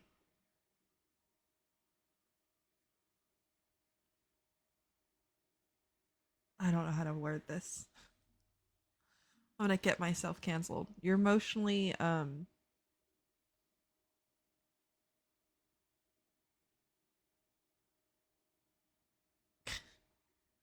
You know what? I'm gonna quit while I'm ahead. By these things, and I didn't expect that I would, but I did, Exactly, nerdidity. So, and that's my fault. I allowed myself to do it. My daughters and my son told me not to. So there you go. And I should have listened, but thank you guys for your help. I appreciate it.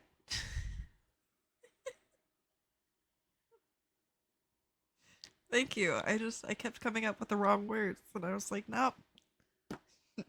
Not today, Satan. Got involved. It became kind of a head, so it was a brain heart difficulty. In one part of me, I cared, and in the other part, I was trying to rationalize and see things for what they really were, not how I was feeling about them. We wanted to leave you with some tools. We just released our new tool. It's called Unfraud It. This tool helps you detect anything fishy you find on the internet. All you have to do is copy and paste what you want the tool to look into, and our AI will do all the analyzing and the work, and it'll spit out the intentions or red flags or what type of scam this could possibly be. So you will have access to that, and we'll get you set up with a social catfish account. I'm ready to heal and move forward, and you know, I'm so grateful that there are individuals do like feel you bad for who them, take so the bull bad. by the horn and do their own investigative information to help people like me, because I mean, I use the internet, but I'm not great at it, you know. We urge you to block him everywhere. Yeah, Nate's saying I think we need to change my email address. We were glad to see that Kathy took everything in so well. Do you think that she'll quit speaking to Mark Milley? Comment down below. With my mom, we're advanced beyond the point of I mean, I think she might stop talking to him, but I don't think that it's gonna stop her from getting duped again, unless like she completely stays off the internet. These kinds of people don't. It's addicting to them, which is really sad. where she was at least a few months ago, where it was like, I asked him, and he said he's real. Yeah. that's my mom impression. I've been doing it Oh, yeah. since I was a kid. Thankfully, you have a son like Nate, and we have so many guests come onto our show and they don't have any family at all. The internet, it can be a really scary place if you don't have an education on how to even indicate if something is a scam, or have somebody that's close to you that's maybe can navigate the internet a little bit better than you, that can kind of teach you these things. You're in a good space. You have people around you that love you, and you also have a great son, and let's just take this as a learning experience, all right? I know I've got a great son, and he, you know, he has a criminal justice degree, so he knows his stuff. And he's always been, you know, he's always tried to get to the bottom of things, you know. And, you know, he's been trying to convince me, but I wasn't easily convinced. But I'm coming around. I'm around now. And that's why I'm so willing to cooperate in any way I can to, you know, to try to help other women who may be caught up in that net of confusion, and try to, you know, be straightforward and say, hey, you know, I'm 23,700 something. I'm a pretty intelligent person, but I got duped by these things, you know, and I didn't expect that I would, but I did, you know. And thank you so much for your time and effort, and mostly for trying to get to the bottom of some of this and provide clarity for me, you know, on what's been transpiring, you know. It makes me feel a whole lot better. No problem, Kathy. Okay. And I appreciate it, both of you, for spending your time this afternoon. And I'll wait for Nate to get some communication from you guys. Well, I'll talk to you too soon, okay? Thank you. Okay. You take care, and thanks again. Okay, bye-bye. You too. We are collaborating with Nate to ensure the security of his mother's Facebook account. Kathy has made the decision to completely disconnect from the internet. To dedicate more time to her family. The next step would be for her to file a police report. We strongly encourage anyone who has experienced a romance scam to come forward and report it. This will help raise awareness about these dreadful scams. Awesome. Good for Kathy. Good for Kathy. Alright guys, little palette cleanser. We're going to do some Shark Tank fails. You know, we love our palette cleansers on this channel. They are technically still in business. But you have to inquire about prices.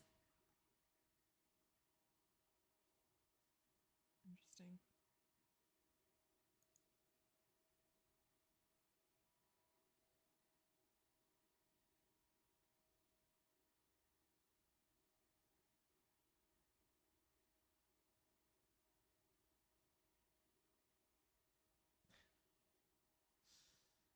All right, we've got another one.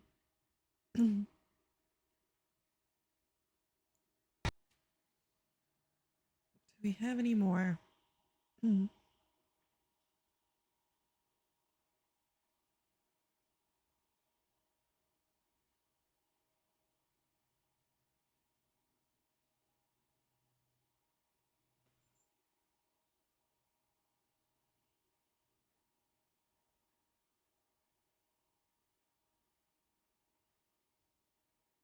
Hold on.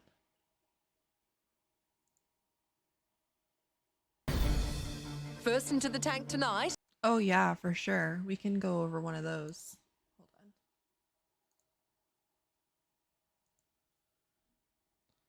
Shark Tank failed investments.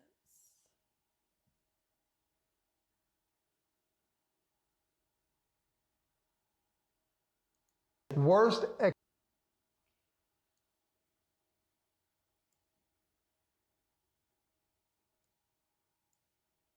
execution in the history of Shark Tank.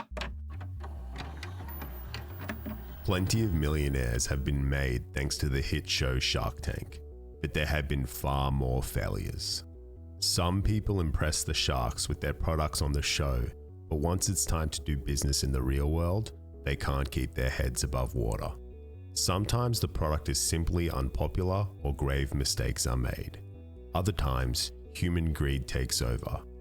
Here are some of the most interesting Shark Tank companies that scored deals on the show but failed later on. In 2013, Charles Michael Yim impressed all the Oh, sorry, but this guy sounds like he is like narrating a murder story. Dude,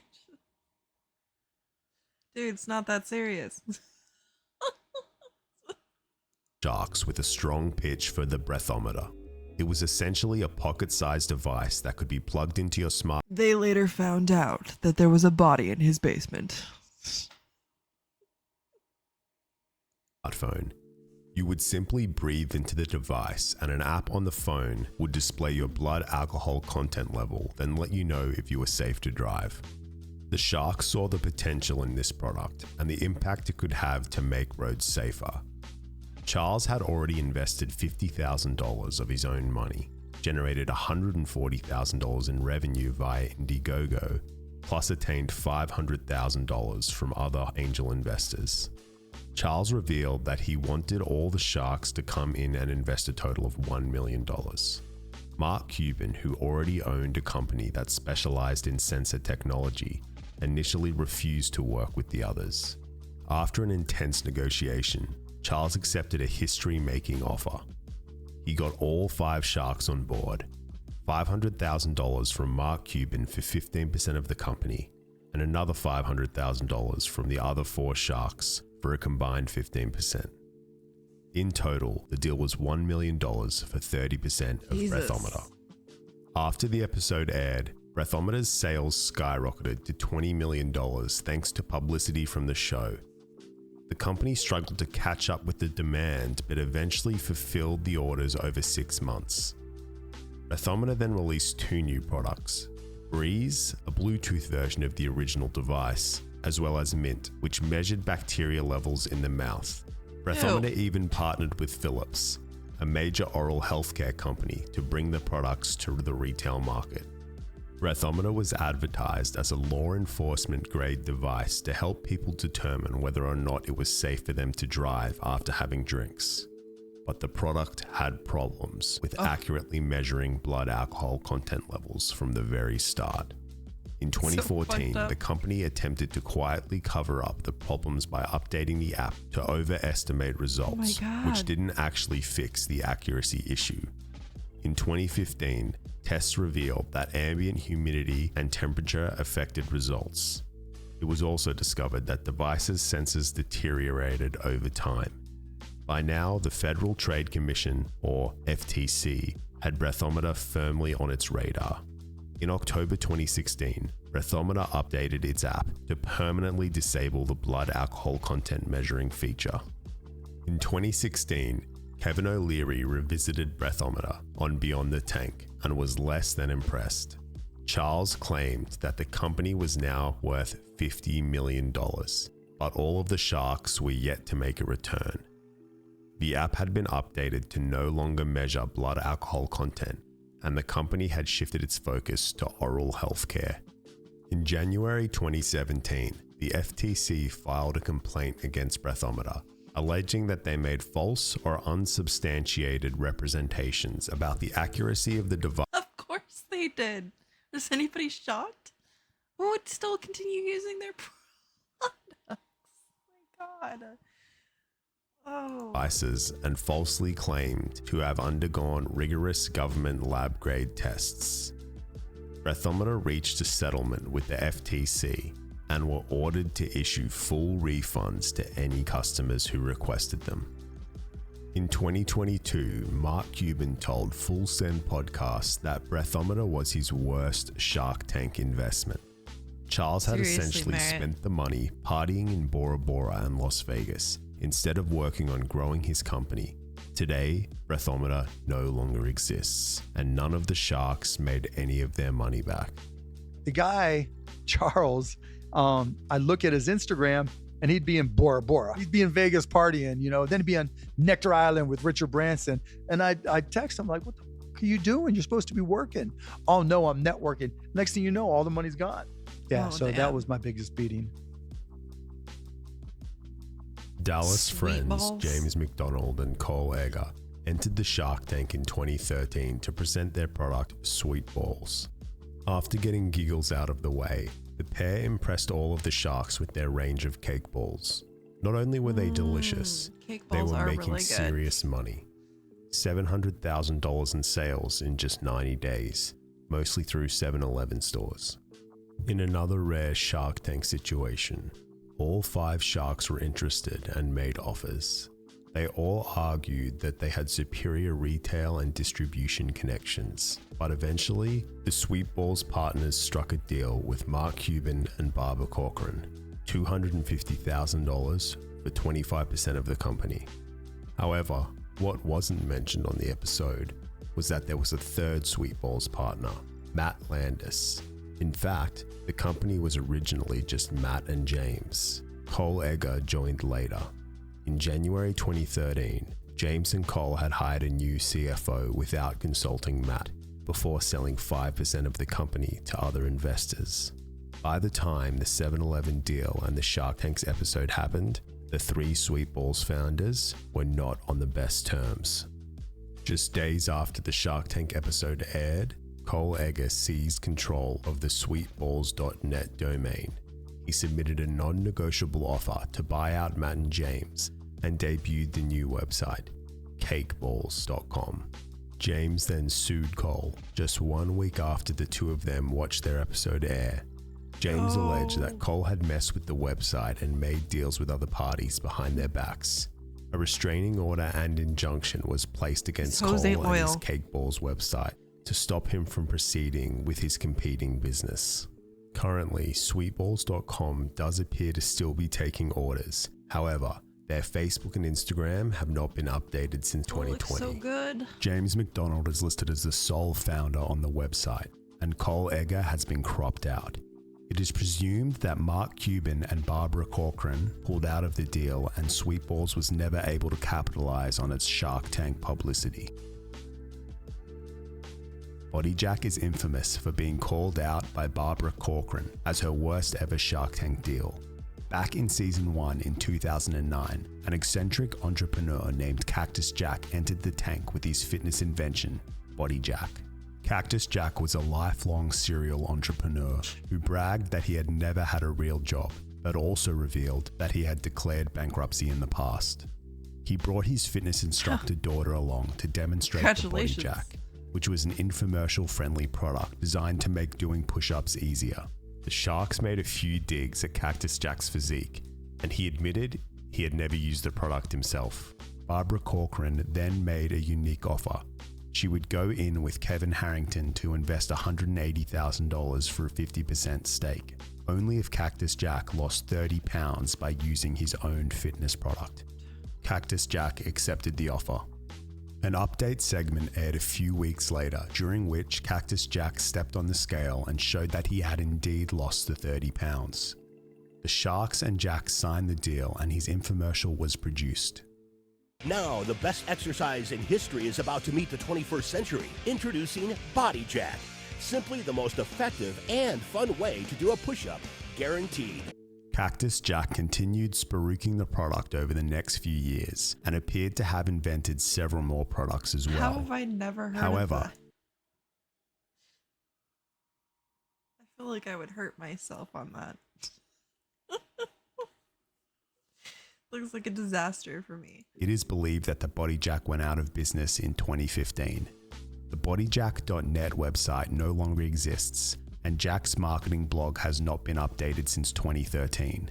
In 2016, Cactus Jack attempted to produce a TV show called America's Got Money, a blatant ripoff of Shark Tank. It is unclear if the pilot was ever filmed.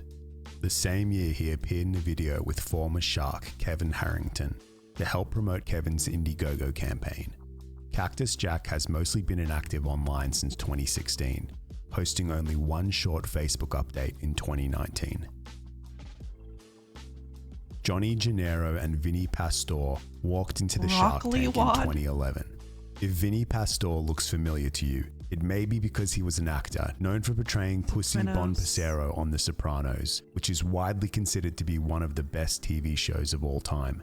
Johnny began his pitch by telling the Sharks about how men in the mafia, or wise guys, didn't carry wallets, but instead carried wads of cash held together by rubber bands from broccoli bunches. He then developed the broccoli wad, which is essentially just a thick rubber band. The Sharks were quick to question how the product was worth anything, let alone $50,000 for 20% of the company. Oh, God. Barbara Corcoran called it Worst thing I've heard on this show. Johnny and Vinny revealed that they had already shot commercials with other Sopranos cast members $10. and were in talks with You could buy one of those Stand Strong bracelets. You know, casinos in Las Vegas that's cheaper. and Atlantic City that needed marketing expertise and money to buy ad spots. The Sharks explained that Vinny needed to be the face of the product for it to be worth anything and suggested a rebrand to the Vinny Wad. Barbara then offered $50,000 for 40% of the company, but she'd give half of a percentage to Vinny. Vinny accepted immediately, leaving Johnny shocked and confused. Can't you though? Can't you? Barbara clarified that she was buying the right to put Vinny's face on all the packaging, while Johnny would still run the company. Johnny reluctantly agreed. The deal with Barbara never closed, but the broccoli wad was available on Amazon briefly. In November 2021, Vinny appeared on the Aftershock XL podcast and revealed the whole thing was a scam. This guy brings me all the way to L.A. to be on Shark Tank. Right. We do the bit. Barbara loves it. She says, we're going to call it the Vinny Wad. I'm putting $50,000. As soon as I walked out of the gate, the guy looks at me and says, I'm not going to go partners with her. I said, you just told everybody on television. And he said, I just wanted the exposure. I made $750. Oh, my. Wow. David and Nikki Mealy brought the judges to tears of laughter, then sympathy in 2013 with their company Back Nine Dips. The couple explained that after losing their jobs in the recession, they started a catering company and their chicken-based dips became immensely popular. Kevin O'Leary laughed hysterically at the thought of blending up chickens to make dips, but Laurie Grenier took a genuine liking to the product. The Mealys explained that their dips were being sold in 400 local supermarkets and were smashing all their sales targets. It wasn't brought up on the show, but the Mealys had also partnered with a local radio shock jock, I don't know why Bubba it the sounds Love gross. Sponge, to help promote the business. Laurie was the first to drop out before the rest of the Sharks followed, all of them believing they weren't suited for food distribution. However, the Mealy story and charm made it hard to see them leave empty-handed. Yeah, and unless Laurie I'm the one making it or I know who's making it, I'd rather not just buy like chicken dip. Yeah, it's just Bubba's chicken dip sauce. Just absolutely not. That does not sound appetizing in the slightest. I keep Bubba sauce away from my chicken, all right? decided to give them a shot. The Mealy situation resonated heavily with Damon John, but he ultimately dropped out. Robert Havajak then reversed his decision and decided to join Lori and give the Mealies a chance. At the end, the deal was a combined $150,000 for 25% of the company. Weeks after the emotional segment aired, Back Nine Dips expanded to over 1,400 stores in several states, including Costco's.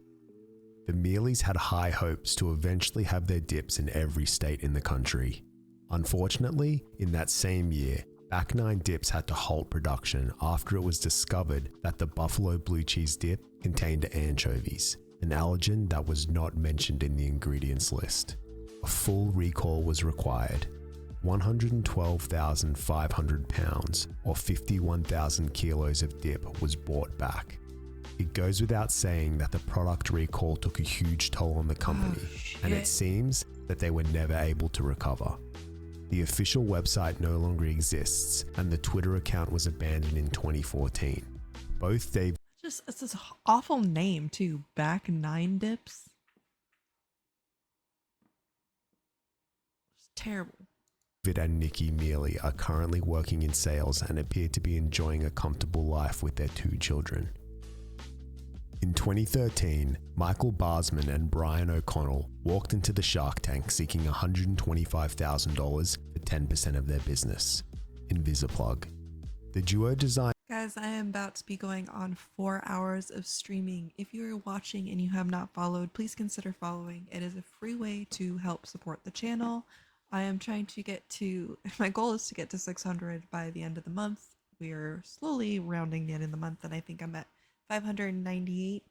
So if you guys can help me out, please do so. Surge protectors with a wood grain print. The idea was that it would blend in with the timber floors and be less unsightly. Do you have one that has like carpet? Got like a... You got like a shag.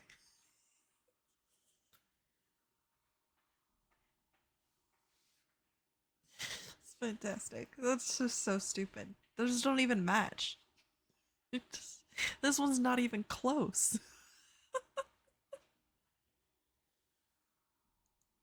It wasn't easy getting the Sharks on board with the product concept or the valuation. You come in thinking because you've lived too close to it that it's worth $1 million. $1 million. Don't ask $1 million for something that hasn't made any money yet. What are you guys, nuts? But as the team explained, they had secured a purchase order with Costco and were getting featured in Oprah's highly influential O magazine. Lori Grenier's interest was piqued. She made them a Kevin O'Leary-style deal, $125,000 for 10% of the company, plus a $1 royalty per unit until she recoups her investment. The royalty per unit would then reduce to 25 cents in perpetuity. Robert Havajak came in briefly, but Michael and Brian fumbled the negotiation and ultimately accepted Lori's deal. In the following season, a Lori's All-Star segment featured some of her best performing investments, which included Invisiplug. Several entrepreneurs gathered at a Bed Bath & Beyond to see a display of Lori's successful products, and it was revealed that Invisiplug had grossed $800,000 in 9 months. In July 2016, Michael Barsman was arrested for threatening and pointing a semi-automatic handgun at a man smoking in front of his house in Burbank, California. Michael pleaded not guilty, but his case was dismissed. In December 2017, Invisiplug went out of business. The Invisiplug website no longer exists, and its listings on Amazon and homeware stores are all out of stock or unavailable. Damn. Whoops. Alright, one more, guys. Alright, we got one more. Hair design offers a subtle, believable slimming reflection designed to help you feel good. This lady's trying to sell a funhouse mirror. Your body. The first model. This retails for $165. Anybody can order that piece of glass. Exactly. But it is the intention and the branding of the product. So you're trying to tell me that your brand, Skinny Mirror, is worth $1 million today? I've seen the potential. Have you taken a look at yourself in the mirror? I will not be part of this sham. Look, you can smile all you want, but the truth is you're lying to people. I'm out, but I also forbid any other shark in investing in this. biggest scammers on Shark Tank. 2 watches for each of you guys to have. No thanks. Go ahead. You keep it. It's Dallas Mavericks blue, just for you. That's okay. You keep it. Okay. How do you get the negative ions in this rubber band? With a wand? Mark, are you allergic to positive, negative ion stuff? No, I'm allergic to scams. This is not new. It's been disproven. It's a scam. It's not real. I'm out. If you admit it's a scam, maybe I'll invest. Is it a scam? I don't believe it is. I don't see an option here except to say I'm out. Hashtag be somebody. What you're about to see is, in my opinion, one of the worst pitches in Shark 2 minutes left of the hype train. Choo-choo. Tank history. But don't just let me do the talking. Let's hear this out. I'm calling every single one of you out. All this talk about dreams and drive and destiny. Countless conversations about what we love. Hello, Sharks. My name is Cash Shake. I'm the founder of Be Somebody, and we're seeking $1 million for 10% of our company. So this is an app that connects your passions to trainers, but offers no insurance, safety, or guarantees to either the customer or the trainers, and 100% of the trainers' revenue depends on the app Be Somebody. On our platform, you can learn anything that you're passionate about by booking experiences with talented people around you. I'm a little confused what the platform is. Is the idea we just get together and do an activity we like whitewater rafting? Or is it a training platform where I go to an expert whitewater rafting person? How do you protect yourself against lawsuits like that? Right now, we haven't had that problem. We know we're going to have to figure that out as we scale. What would be the answer if you had that problem? I think that's the reason we're raising capital, because we so need some... we could lose it in a lawsuit? To insure yourself? Well, or no, do you have insured? a disclaimer? Your answer Right, to the potential litigation was you're raising capital. Is that to get a big insurance policy? I mean, how are you going to protect yourself? Every passionary that hosts a fitness or outdoor experience has to have liability insurance on their own. It's part of our terms. Okay, With the strategic partnerships, when we scale, they have a shared You goal don't have any of traffic yet. education. Why would she give you exclusivity when you have nobody on this? Because you Because probably we've had got to a- qualify the exclusivity to an app or something specific as opposed to all bookings, right? We know all bookings. 100% of their revenue is dependent on you. Right. Well, listen, Did you guarantee her any minimums? No, we didn't. We didn't. This guy is basing himself all in faith and belief in his mission and doesn't really build a stable product.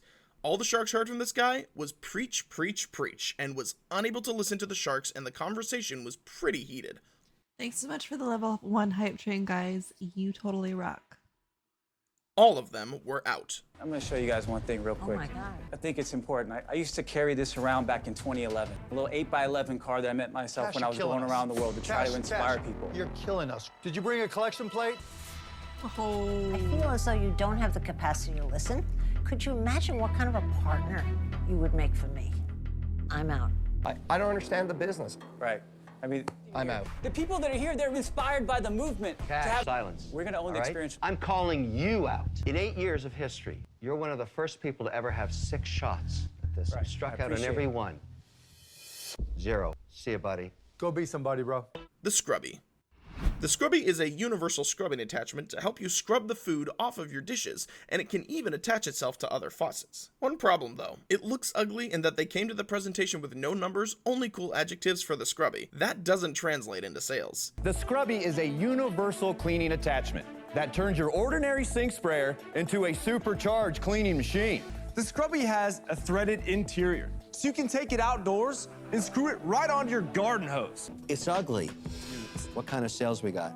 Okay, so 2019, the Scrubby's amazing. I know, when I think about cleaning products, I want them to be beautiful. I want the bells and whistles. I want it to be gold-plated with diamonds around the edges. It's ugly. It cleans dishes and stuff. Like, who cares? Product, it's one of a kind. First of its kind. You get the adjectives, there's no number that's bad. Right. It's not good if they ask what sales are and you respond in the amount of the product that's sold.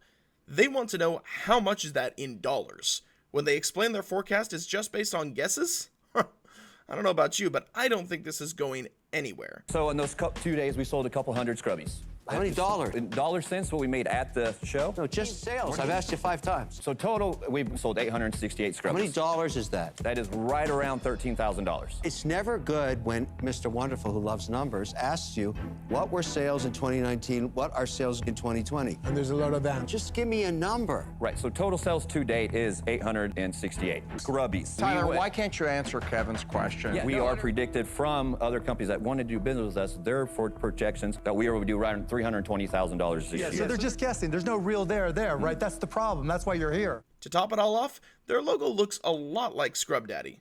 If you recall, one of the sharks invested in Scrub Daddy. They were all out. Your logo is so close to Scrub Daddy's. You use the same font. When our designer came up with this, we thought it looked great. When your logo's really close, I don't like that, and I don't want confusion on the market. It's good to dream. It's better to hustle. The skinny mirror. A woman pitches a full-length mirror This lady's designed to build insane. self-esteem. Absolute crazy bitch that she thinks this is a good idea. But how could a mirror do that? Turns out, this offers a, quote, believable slimming reflection to help you feel good about your body, aka not real. The skinny mirror design offers a subtle, believable slimming reflection designed to help you feel good your body. The first model.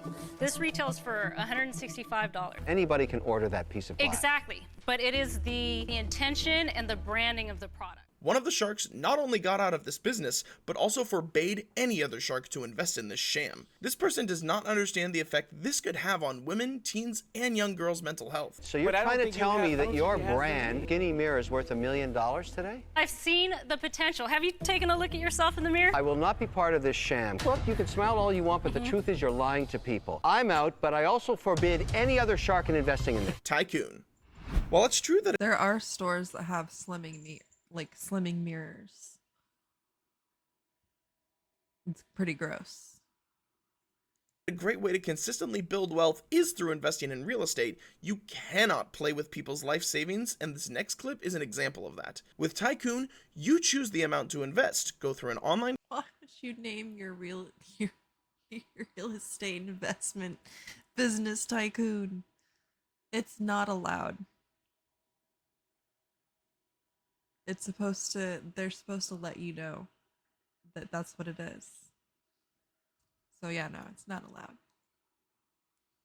process, and then sit back and wait for your revenue to come. Literally hundreds of years, the most proven way to consistently build wealth has been through investing in real estate. Unfortunately, traditional real estate investing is difficult, intimidating, and expensive.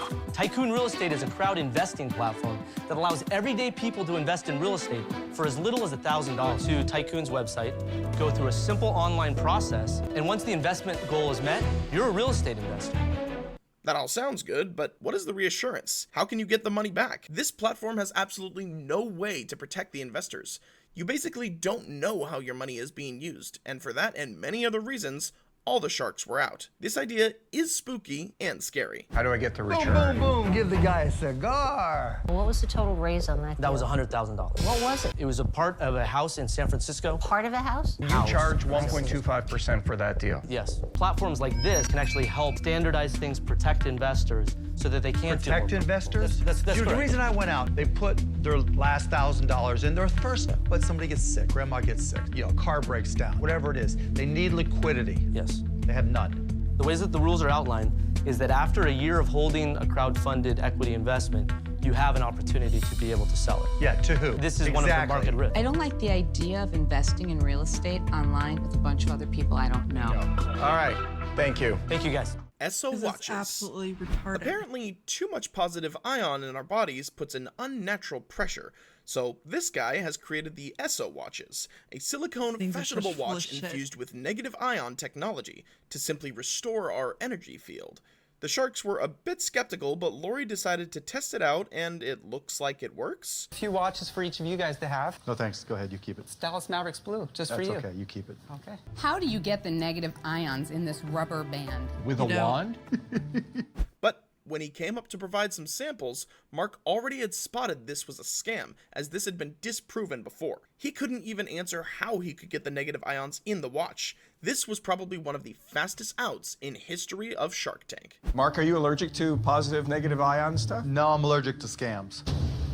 This is not new. It's been disproven. It's a scam. It's not real. I'm out. If you admit it's a scam, maybe I'll invest. Is it a scam? I don't believe it is. I don't see an option here except to say I'm out.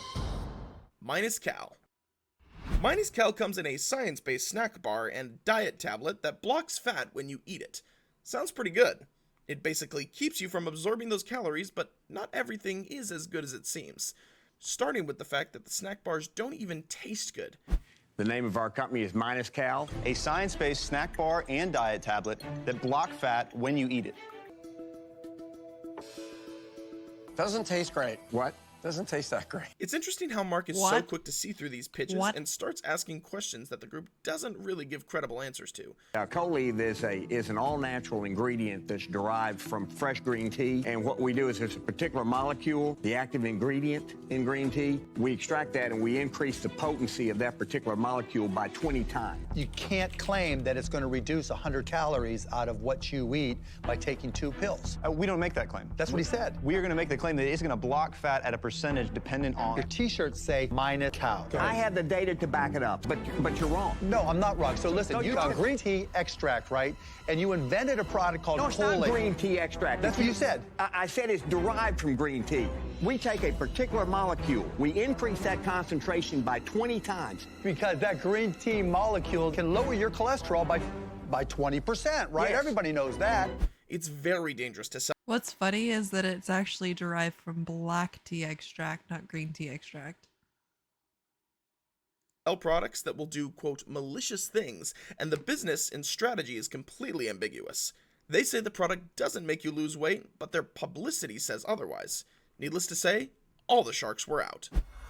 I don't know about Colive, and I know that it's dangerous to claim that certain products will do miraculous things like not have fat stay in your body or whatever. So I don't like to associate with those things. Let me just say one thing, please. Neither one of us claimed that if you take this product, you'll lose weight. Look at your shirt. We're not claiming that you're going to lose weight. We're saying that we are going to take some fat out of your body. You're kind of losing credibility. You said you're not losing weight. What does it say right here? Don't buy it. I'm out. Thank you, gentlemen.